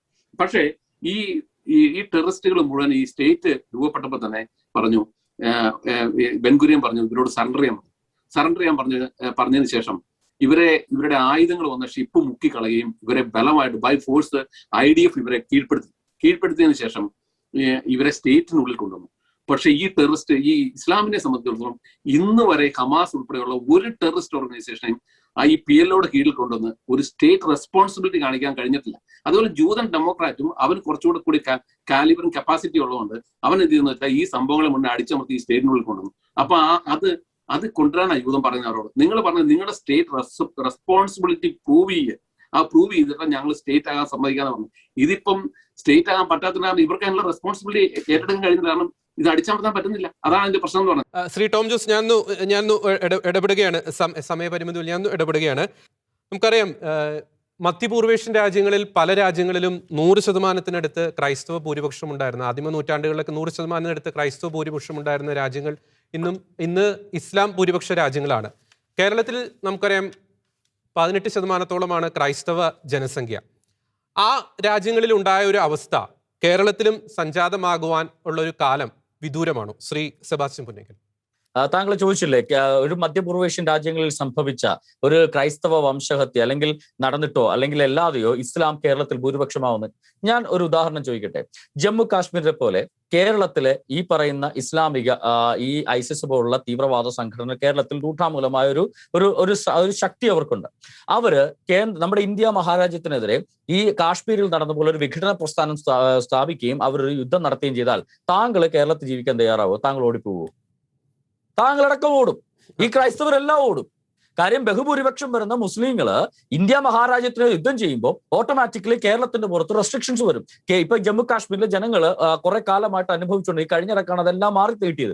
അപ്പൊ ആ ഒരു ജീവിക്കാൻ പറ്റാത്ത സാഹചര്യം വരുമ്പോൾ മറ്റുള്ള മതക്കാരെ ഇവിടെ നിന്ന് ഓടിപ്പോകേണ്ട ഗതികേടിലേക്ക് തന്നെ ഇവരും. കാര്യം മറ്റുള്ള മതക്കാർക്ക് പോലീസിനെയും പേടിക്കണം, പട്ടാളത്തെയും പേടിക്കണം, മുസ്ലിങ്ങളെയും പേടിക്കണം എന്ന് പറയുന്ന ഒരു ആശയവും കാശ്മീരി പണ്ഡിറ്റുകളുടെ അവസ്ഥ നമ്മുടെ കൺമുന്നിലുള്ളതാണ്. കാശ്മീരിൽ ഇസ്ലാം ഭൂരിപക്ഷമായത് മതപരിവർത്തനത്തിലൂടെയല്ല. ഇസ്ലാം ഭൂരിപക്ഷമായത് കാശ്മീരി പണ്ഡിറ്റുകൾക്ക് പാലായനം ചെയ്യിപ്പിച്ചുകൊണ്ടാണ് കാശ്മീരിൽ ഇസ്ലാം ഭൂരിപക്ഷമായത്. അപ്പോ കേരളത്തിൽ ഇസ്ലാം ഭൂരിപക്ഷമാകാൻ കേരളത്തിലെ ക്രൈസ്തവരെല്ലാം പരിവർത്തനം ചെയ്ത് മലപ്പുറത്ത് പോയി സുന്നത്ത് ചെയ്ത് ഇസ്ലാം ആവേണ്ട കാര്യമില്ല. കേരളത്തിലെ ക്രൈസ്തവരെല്ലാം ചത്തൊടുങ്ങേണ്ട കാര്യവുമില്ല. കേരളത്തിലെ ക്രൈസ്തവര് പാലായനം ചെയ്യുന്നൊരു സാഹചര്യം ഉണ്ടാക്കിയാൽ മതി. കുറെ നാളുകളായിട്ട് മാധ്യമ രംഗത്ത് പ്രവർത്തിക്കുന്ന അല്ലെങ്കിൽ പത്രമാധ്യമങ്ങളെ വിശകലനം ചെയ്യുന്നവർക്ക് ഒരു കാര്യം മനസ്സിലായിട്ടുണ്ടാവാം. എസ്പെഷ്യലി 2ാം വട്ടം BJP ഗവൺമെന്റ് അധികാരത്തിൽ വന്നതിന് ശേഷം ഒരു സൗത്ത് ഇന്ത്യ BJP വിമുക്ത, പ്രത്യേകിച്ച് തമിഴ്നാട് കേരളം യോജിപ്പിച്ചുകൊണ്ട് ഒരു രാജ്യം എന്ന് പറയുന്ന ഒരു കോൺസെപ്റ്റ് പല പ്രാവശ്യമായി പല മാധ്യമങ്ങളിലും മിന്നിമറഞ്ഞു പോകുന്ന, പല ഫേസ്ബുക്ക് പോസ്റ്റുകളിലും മിന്നിമറഞ്ഞു പോകുന്ന, വളരെ കൂലങ്കഷമായിട്ട് ഈ വിഷയത്തിൽ പഠിച്ചിട്ടുള്ളവർക്ക് അത് കാണുമ്പോൾ തന്നെ മനസ്സിലാവും ദർ ഇസ് സംതിങ്. അവരുടെ ഉള്ളിൽ ചില പദ്ധതികൾ വരുന്നുണ്ട്. നിങ്ങൾ കേരളം ഇന്ന് ക്രൈസ്തവരും ഹിന്ദുക്കളും ഇവരുടെ ചതി തിരിച്ചറിഞ്ഞാതെ മതേതരരായി നിലനിൽക്കുവാണെങ്കിൽ, കേരളത്തിലാണെങ്കിൽ മലബാർ സംസ്ഥാനത്തിന് വേണ്ടി പല കോണുകളിൽ നിന്നും ആവശ്യമായിരുന്നു താങ്കൾ പറഞ്ഞതുപോലെ. ബ്രിജീത്ത ഗബ്രിയൽ എന്ന് പറയുന്ന ഒരാള് ലെബനോനിൽ നിന്ന് അമേരിക്കയിൽ വന്ന് ഈ ലെബനോനിലെ സംഭവവികാസങ്ങൾ അവിടെ നിന്ന് രക്ഷപ്പെട്ട് അമേരിക്കയിൽ വന്ന് വളരെ വിശദമായി ഇസ്ലാം ഫനാറ്റിസത്തെ പറ്റി ലോകത്ത് സംസാരിക്കുന്ന ഒരാളാണ്. ഡേവിഡ് ബ്രിനേക്കാളൊക്കെ ഏറ്റവും കൂടുതൽ ഈ സംസാരിക്കുന്ന ആൾ. ഈ ബ്രിജിത്ത ഗബ്രിയൽ എങ്ങനെയാണെന്നറിയോ? അവര് വളരെ സമാധാനപരമായി ജീവിച്ചിരുന്ന സ്ഥലമല്ല ലെബനോൺ എന്ന് പറഞ്ഞത്. അവിടെ ഈ പാലസ്റ്റൈനും ഇസ്രായേലും തമ്മിലുള്ള കോൺഫ്ലിക്റ്റ് വന്നപ്പം ഇവിടുന്ന് കുറേയേറെ ആളുകൾ ഈ ലെബനോണിലേക്ക്, അപ്പൊ ലെബനോണിലേക്ക് പോയി അവിടെ ഇങ്ങനെ സെറ്റ് ചെയ്തപ്പോൾ ഈ പോപ്പുലേഷൻ കൂടി, മുസ്ലിം പോപ്പുലേഷൻ കൂടി ഇപ്പൊ അവിടുത്തെ ക്രിസ്ത്യൻ പോപ്പുലേഷൻ താഴോട്ട് വന്നു. അവിടുത്തെ ക്രിസ്ത്യൻ മന്ത്രിയെ അടുത്ത കാലത്ത് ഒരു പ്രസിഡന്റിനെ അടുത്ത കാലത്ത് അവർ കൊന്നു. അതുപോലെ അവിടുത്തെ ഈ ക്രിസ്ത്യൻ പോപ്പുലേഷൻ താഴെ പോയതോടുകൂടി ഇവരുടെ അക്രമവാസന കൊണ്ട് ഒരു കാര്യത്തിലും അവിടെ ജീവിക്കാൻ പറ്റും. ഈ ബ്രിജിത്ത ഗബ്രിയലിന്റെ വീട് ഈ ഇസ്ലാമിക് ടെറർ ഫിനാൻസിസ്റ്റുകൾ ആക്രമിച്ച ശേഷം ഇവര് അവിടെ നിന്ന് രക്ഷപ്പെട്ട് ഏതോ ഒരു അണ്ടർഗ്രൗണ്ടിൽ പോയി ഇങ്ങനെ പേടിച്ചിരിക്കുകയാണ്. എവിടെ ഒരു അണ്ടർഗ്രൗണ്ടിൽ പേടിച്ചിരുന്ന സമയത്ത് ഇസ്രായേൽ ആർമി ഇത് അറിഞ്ഞു വന്ന് ഇസ്രായേൽ ആർമി ഇവരെ പ്രൊട്ടക്ട് ചെയ്യാൻ വേണ്ടി ശ്രമിച്ചു. അങ്ങനെ ഇവരുടെ ഫാമിലി, ഇവരുടെ അപ്പനും അമ്മയും മരിച്ചുപോയി. അതിനുശേഷം ഇവരുടെ ബ്രദറോമറ്റും ഉണ്ടായിരുന്നുള്ളൂ. ഇവരെ അവിടുന്ന് ഇസ്രായേൽ ആർമി സേവ് ചെയ്ത് ഇസ്രായേൽ കൊണ്ടുവന്നിട്ട് അവിടുന്ന് അവർ അമേരിക്കയിൽ പോയി ഇന്ന് ജീവിക്കുകയാണ്. അപ്പൊ അവർ ഇന്ന് ഇസ്ലാമിക വിരുദ്ധമായിട്ടുള്ള മൂവ്മെന്റിന്റെ ഒരു കിങ് പിന്നാണ് അവർ ഇന്ന്. അതിനുശേഷമാണ് ഈ ഡേവിഡ്, അതിനുശേഷം ഒരുപാട് പേര് വന്നിട്ടുണ്ട് ഇന്ന് ഈ ഇസ്ലാമിക് ഫനാറ്റിസത്തെ ലോകത്ത് തുറന്നു കാണിക്കാൻ. ഒരുപാട് ആളുകൾ ഇന്ന് വേൾഡ് വൈഡ് ആയിട്ട് വന്നിട്ടുണ്ട്. പക്ഷെ ഇവരൊക്കെ ആദ്യ ഘട്ടത്തിൽ, അപ്പൊ ഈ ലെബനോണിന്റെ ഇന്നത്തെ അവസ്ഥ എന്താണെന്ന്, വളരെ സമാധാനപരമായി വളരെ നന്നായി ജീവിച്ചിരുന്ന ഒരു സമൂഹം ഇന്ന് പരസ്പരം അവിടെ നിന്നാണ് ഹിസ്ബുള്ള ഇന്ന് ബോംബ് ചെയ്തുകൊണ്ടിരിക്കുന്നത്. ഹിസ്ബുള്ള ഇസ്രായേലിലേക്ക് ബോംബ് ചെയ്യുന്നത്. അവിടെ ഹിസ്ബുള്ള എന്ന് പറഞ്ഞ ഓർഗനൈസേഷൻ ഇതേപോലെ ഈ ഹമാസ് പോലൊരു ടെററിസ്റ്റ് ഓർഗനൈസേഷൻ ആണ്. അതിന്റെ പ്രിൻസിപ്പിൾ എന്ന് പറയുന്നത് മറ്റ് മാസത്തെ അനിഹിലേറ്റ് ചെയ്യുക എന്നുള്ളതാണ്. അപ്പൊ ഇത് എവിടെ ഈ തരത്തിലുള്ള ഫനാറ്റിസം, ഇപ്പം ഈ മുസ്ലിം സമൂഹത്തെ സംബന്ധിച്ചിടത്തോളം അവര് ബഹുഭൂരിപക്ഷവും നമ്മൾ ടെററിസ്റ്റുകളല്ലെന്ന് പറയും. പക്ഷേ ഞാൻ ചോദിക്കുന്നത്, ഈ ടെററിസ്റ്റുകളല്ല എന്നുള്ള വാസ്തവം നമുക്കും അറിയാം. നല്ല മനുഷ്യർ അതിന്റെ ഒത്തിരി കൊണ്ട് നല്ല ആളുകളുണ്ട്. പക്ഷെ അവർക്ക് റെസ്പോൺസിബിലിറ്റി ഉണ്ട്. ആ റെസ്പോൺസിബിലിറ്റി അവരെ ഏറ്റെടുക്കുന്നുണ്ടോ എന്നുള്ളതാണ് പ്രശ്നം. ഇതിന്റെ അകത്ത് വരുന്ന ടെററിസ്റ്റുകളെ പൂർണ്ണമായി അവർ തന്നെ ഇല്ലായ്മ ചെയ്തുകൊണ്ട് മതം എന്ന് പറയുന്നത് മനുഷ്യന്റെ ഒരു ശാന്തിക്കും സമാധാനത്തിനും അവന്റെ ഒരു സ്വാതന്ത്ര്യത്തിനും വേണ്ടിയുള്ളതാണെന്നും അതൊരു പൊളിറ്റിക്കലൈസ് ചെയ്യേണ്ട സാധനമല്ലെന്നും അവർക്കൊരു തിരിച്ചറിവുണ്ടാവണം. പൊളിറ്റിക്കൽ ഇസ്ലാമിനെ സംബന്ധിച്ചിടത്തോളം അതിനെ സംബന്ധിച്ച് കോൺകറിങ് ആണ് അതിന്റെ അടിസ്ഥാനപരം. ഞാൻ ടർക്കിയിൽ പോയി ഈ ഹാഗി സോഫിയ എന്ന് പറഞ്ഞ പള്ളി കണ്ടിട്ടുള്ള ഒരാളാണ്. അതായത് ആ പള്ളി എന്ന് പറയുന്നത് ഈ പറഞ്ഞ മുഹമ്മദിനും പുറകിൽ AD 545 അത് ഉണ്ടാക്കിയത്. മുഹമ്മദൊക്കെ ജനിക്കുന്നതിന് മുമ്പ് ഉണ്ടാക്കിയ പള്ളിയാണ്. ആ പള്ളി യാതൊരു ഉളുപ്പുമില്ലാതെ പിടിച്ചിട്ട് അവിടെ പ്രാർത്ഥിക്കുമ്പോൾ ഇവരുടെയൊക്കെ മനസ്സ് എത്രമാത്രം, ആ പള്ളി ഒരു മ്യൂസിയം ആക്കിയിട്ടുണ്ട് യങ് ടർക്കുകൾ. അത് മാറ്റിയിട്ട് ഇന്നൊരു അവിടെ ഒരു പ്രാർത്ഥന നടത്തുന്നു. ആ പ്രാർത്ഥന ദൈവം കേൾക്കുന്നൊക്കെ പറയുന്ന കൺസെപ്റ്റ് പൊളിറ്റിക്കൽ അല്ലാതെ എവിടെയാ റിലീജിയസ് ആകുന്നത്? ആ എർദോഗൻ പറയും ഇസ്രായേല് സെക്കുലർ രാജ്യമായി ഇസ്രായേല് ഭീകരരാഷ്ട്രം. ഒരു കാര്യം ശ്രദ്ധിക്കണേ, ഈ കഴിഞ്ഞ ഈദ് നമസ്കാരം, ഈ ഇത്രയും യുദ്ധത്തിനടക്കം ജെറുസലേമിൽ കഴിഞ്ഞ ഈദ് നമസ്കാരം ഇസ്രായേൽ സൈന്യത്തിന്റെ പ്രൊട്ടക്ഷനിൽ ജെറുസലേമിൽ മുസ്ലിങ്ങൾ 17,000 വരെ മുസ്ലിങ്ങൾ ഈ അൽ-അക്സ കോമ്പൗണ്ട് ടെമ്പിൾ മൗണ്ടിൽ ഈദ് നമസ്കാരം നടത്തുമ്പോൾ ക്രിസ്മസ് അടക്കം നിരോധിക്കുകയാണ് ഈ ഗാസയിലെ ഹമാസ് ചെയ്തിരിക്കുന്നത്. വെറും 1,400 പേര് മാത്രം വരുന്ന ഈ ഗാസയിലെ ക്രൈസ്തവർക്ക് ക്രിസ്മസ് വരെ 2011 2020 വ്യക്തമായ അവർക്ക് മെമ്മോ കൊടുത്തുകൊണ്ട് ക്രിസ്മസ് നിരോധിച്ചതാണ് ഈ ഗാസയിലെ ഹമാസ്. ഈ ക്രിസ്മസ് അടക്കം നിരോധിക്കുന്നവര് വിശുദ്ധരും സെക്കുലർ രാജ്യമായ ഈദ് നമസ്കാരം വരെ ഫുൾ പ്രൊട്ടക്ഷനിൽ നടത്തി കൊടുക്കുന്ന, അവർക്ക് വാക്സിൻ അടക്കം കൊടുത്ത് മാസ്കും സാമൂഹിക അകലം പോലും ഇല്ലാതെ ഈദ് നമസ്കാരം നടത്താനുള്ള അവസരം ഒരുക്കുന്ന ഇസ്രായേല് ഈ പറയുന്ന മുസ്ലിങ്ങളുടെ കണ്ണില് മതവാദിയും മർദ്ദകനും എല്ലാമൊക്കെ. ഇതാണ് ഒരു കാര്യം പറഞ്ഞത്. ഇതിന്റെ കൂടെ കൂട്ടി പറയട്ടെ. അതായത് ഇന്ന് ജെറുസലേമില് ഈ കലാപം നടക്കുന്ന ഇതിനു മുമ്പത്തെ തിങ്കളാഴ്ച ഈ കലാപം നടക്കുന്ന ദിവസം സംഭവിച്ചത് എന്താണെന്നറിയോ? സംഭവിച്ചത് ഇവര് ഈ പറഞ്ഞ അൽ-അക്സ മോസ്കിലേക്ക് ഇവര് ഈദ് നമസ്കാരത്തിന് പോകുമ്പോൾ താഴെ ഈ ജെറുസലേം ഡേ എന്ന് പറയുന്ന 67 യുദ്ധത്തിന്റെ സ്മരണ പുതുക്കിക്കൊണ്ട് അവര് യൂതന്മാരെ സംഘടിപ്പിക്കുന്നത്. അതായത് വെയിലിംഗ് വാൾ. ഈ വെയിലിംഗ് വാൾ നമ്മൾ ഇസ്രായേൽ പോയിട്ടുള്ളവർക്കറിയാം. വെയിലിംഗ് വാൾ ഒരു സൈഡിൽ നിന്ന് തന്നെ മുകളിലാണ് ഈ പറയുന്ന ഡോം ഓഫ് റോക്കും അലാസ്ക മോസ്കും ഇരിക്കുന്നത്. നമുക്ക് ഈ പറഞ്ഞ മതേതരം പറഞ്ഞ ആൾക്കാർ ക്രിസ്ത്യാനിയായി എന്നെ അവിടെ നിന്നിട്ട് കയറ്റിയില്ല കേട്ടോ. അതുകൊണ്ട് ഞാൻ പറഞ്ഞേക്കാം, ഇവര് വളരെ മനോഹാരിതമായിട്ടുള്ള മതേതരത്വവും മറ്റു മനുഷ്യരെ ബഹുമാനിക്കുന്നവരാണല്ലോ. എനിക്ക് അവിടെ നിന്ന് കയറാൻ പറ്റില്ല. ഞാനത് കയറി കാണാൻ വേണ്ടി ആദ്യം ശ്രമിച്ചു നോക്കി. ഗൈഡിനോട് ചോദിച്ചപ്പോൾ പറഞ്ഞു, നീ മുസ്ലിം അല്ലാത്തതുകൊണ്ട് നിന്നെ കയറ്റിയല്ല. ഏതാണ്ട് പിന്നെ ഞാൻ ഇന്റർനെറ്റ് നോക്കിയപ്പോൾ ഒരു ദിവസം കണ്ടുണ്ട് നോൺ മുസ്ലിമിന് കയറാതെ. അതും ഈ ഡോം ഓഫ് റോക്കിന് ഉള്ളിൽ കയറ്റിയല്ല അവരറിയോ. ഇവര് ഈ ജനാധിപത്യവും മതേതരത്വവും ഞങ്ങൾ സമാധാന മതം എന്ന് പറയും. പക്ഷെ ഇവരൊക്കെ സംഘടിതമായ ശക്തിയുള്ള മക്കയിലോ മദീനയിലോ ഈ പറയുന്ന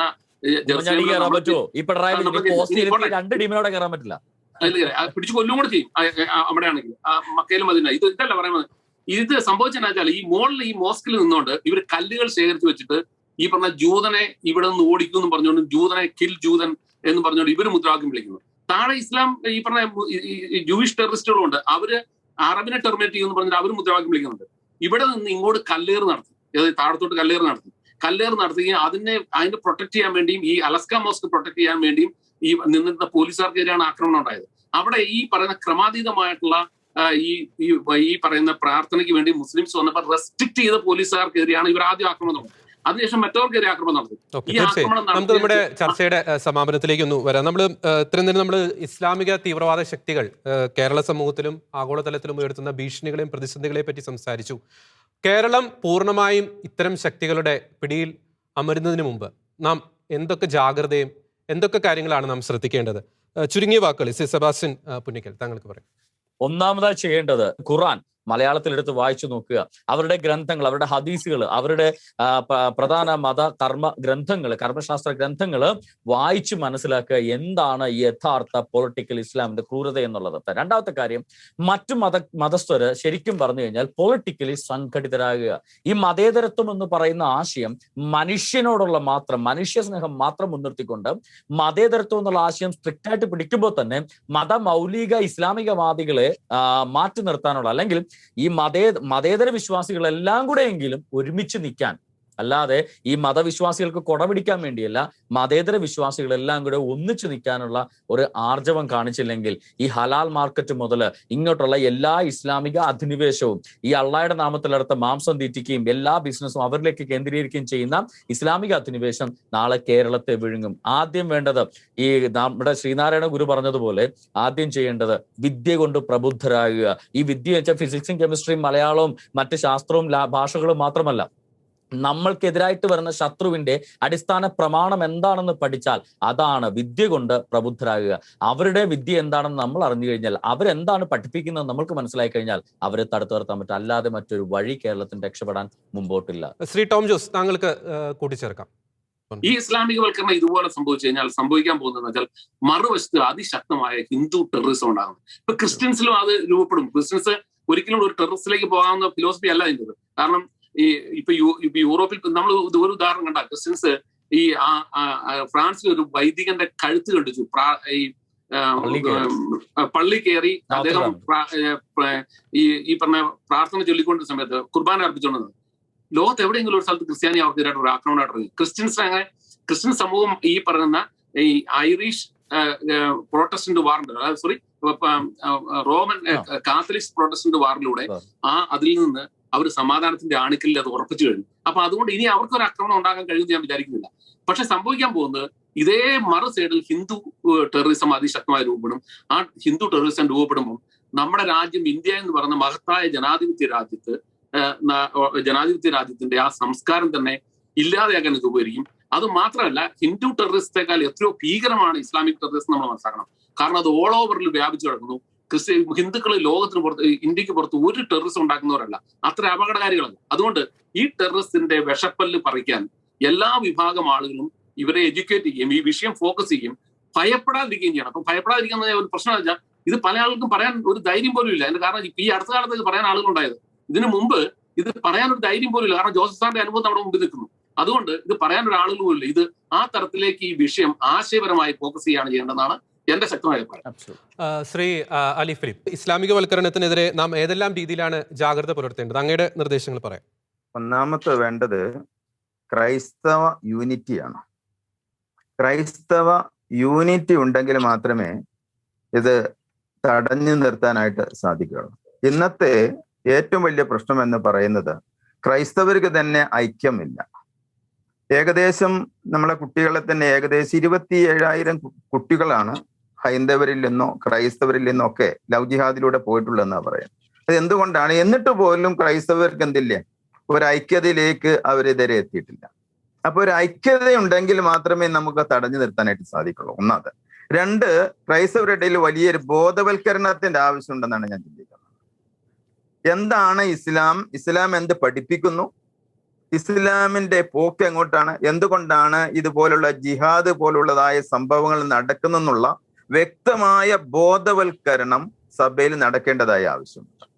അങ്ങനെ നടന്നെങ്കിൽ മാത്രമേ ഇത് അത് ഒരു പരിധി വരെ നമുക്ക് തടഞ്ഞു നിർത്താനൊക്കെ ആയിട്ട് സാധിക്കുന്നുള്ളതാണ് ഞാൻ വിശ്വസിക്കുന്ന കാര്യം. ഒന്ന്, യൂണിറ്റി, ഐക്യം, ക്രൈസ്തവ ഐക്യം ഈ കാലത്ത് അനിവാര്യമാണ്. അത് നടന്നിരിക്കണം. നടന്നില്ലെങ്കിൽ ഓരോന്നായിട്ട് അല്പകാലം ആകുമ്പോഴേക്കും ക്രൈസ്തവര് ഇവിടെ ഉണ്ടാവുമെന്ന് പോലും പറയാനായിട്ട് നമുക്ക് സാധിക്കില്ല. രണ്ടാമത്, നമ്മൾ ശക്തമായിട്ട് തന്നെ സഭ ഇസ്ലാം എന്താണെന്നുള്ള കാര്യം പഠിക്കുകയും പഠിപ്പിക്കുകയും ചെയ്യേണ്ടത് വളരെ ആവശ്യമാണെന്നാണ് എനിക്ക് പറയാനായിട്ടുള്ളത്. തീർച്ചയായിട്ടും തീവ്ര ഇസ്ലാമിക ശക്തികൾ ആഗോളതലത്തിലും പ്രത്യേകിച്ച് കേരളത്തിലും സൃഷ്ടിക്കുന്ന പ്രതിസന്ധികളെക്കുറിച്ച് ഈ ചർച്ച വിശദമായിട്ട് സംസാരിച്ചു. തീവ്ര ഇസ്ലാമിക ശക്തികൾക്കെതിരെ ഭയമല്ല, ജാഗ്രതയാണ് നമുക്ക് വേണ്ടത്.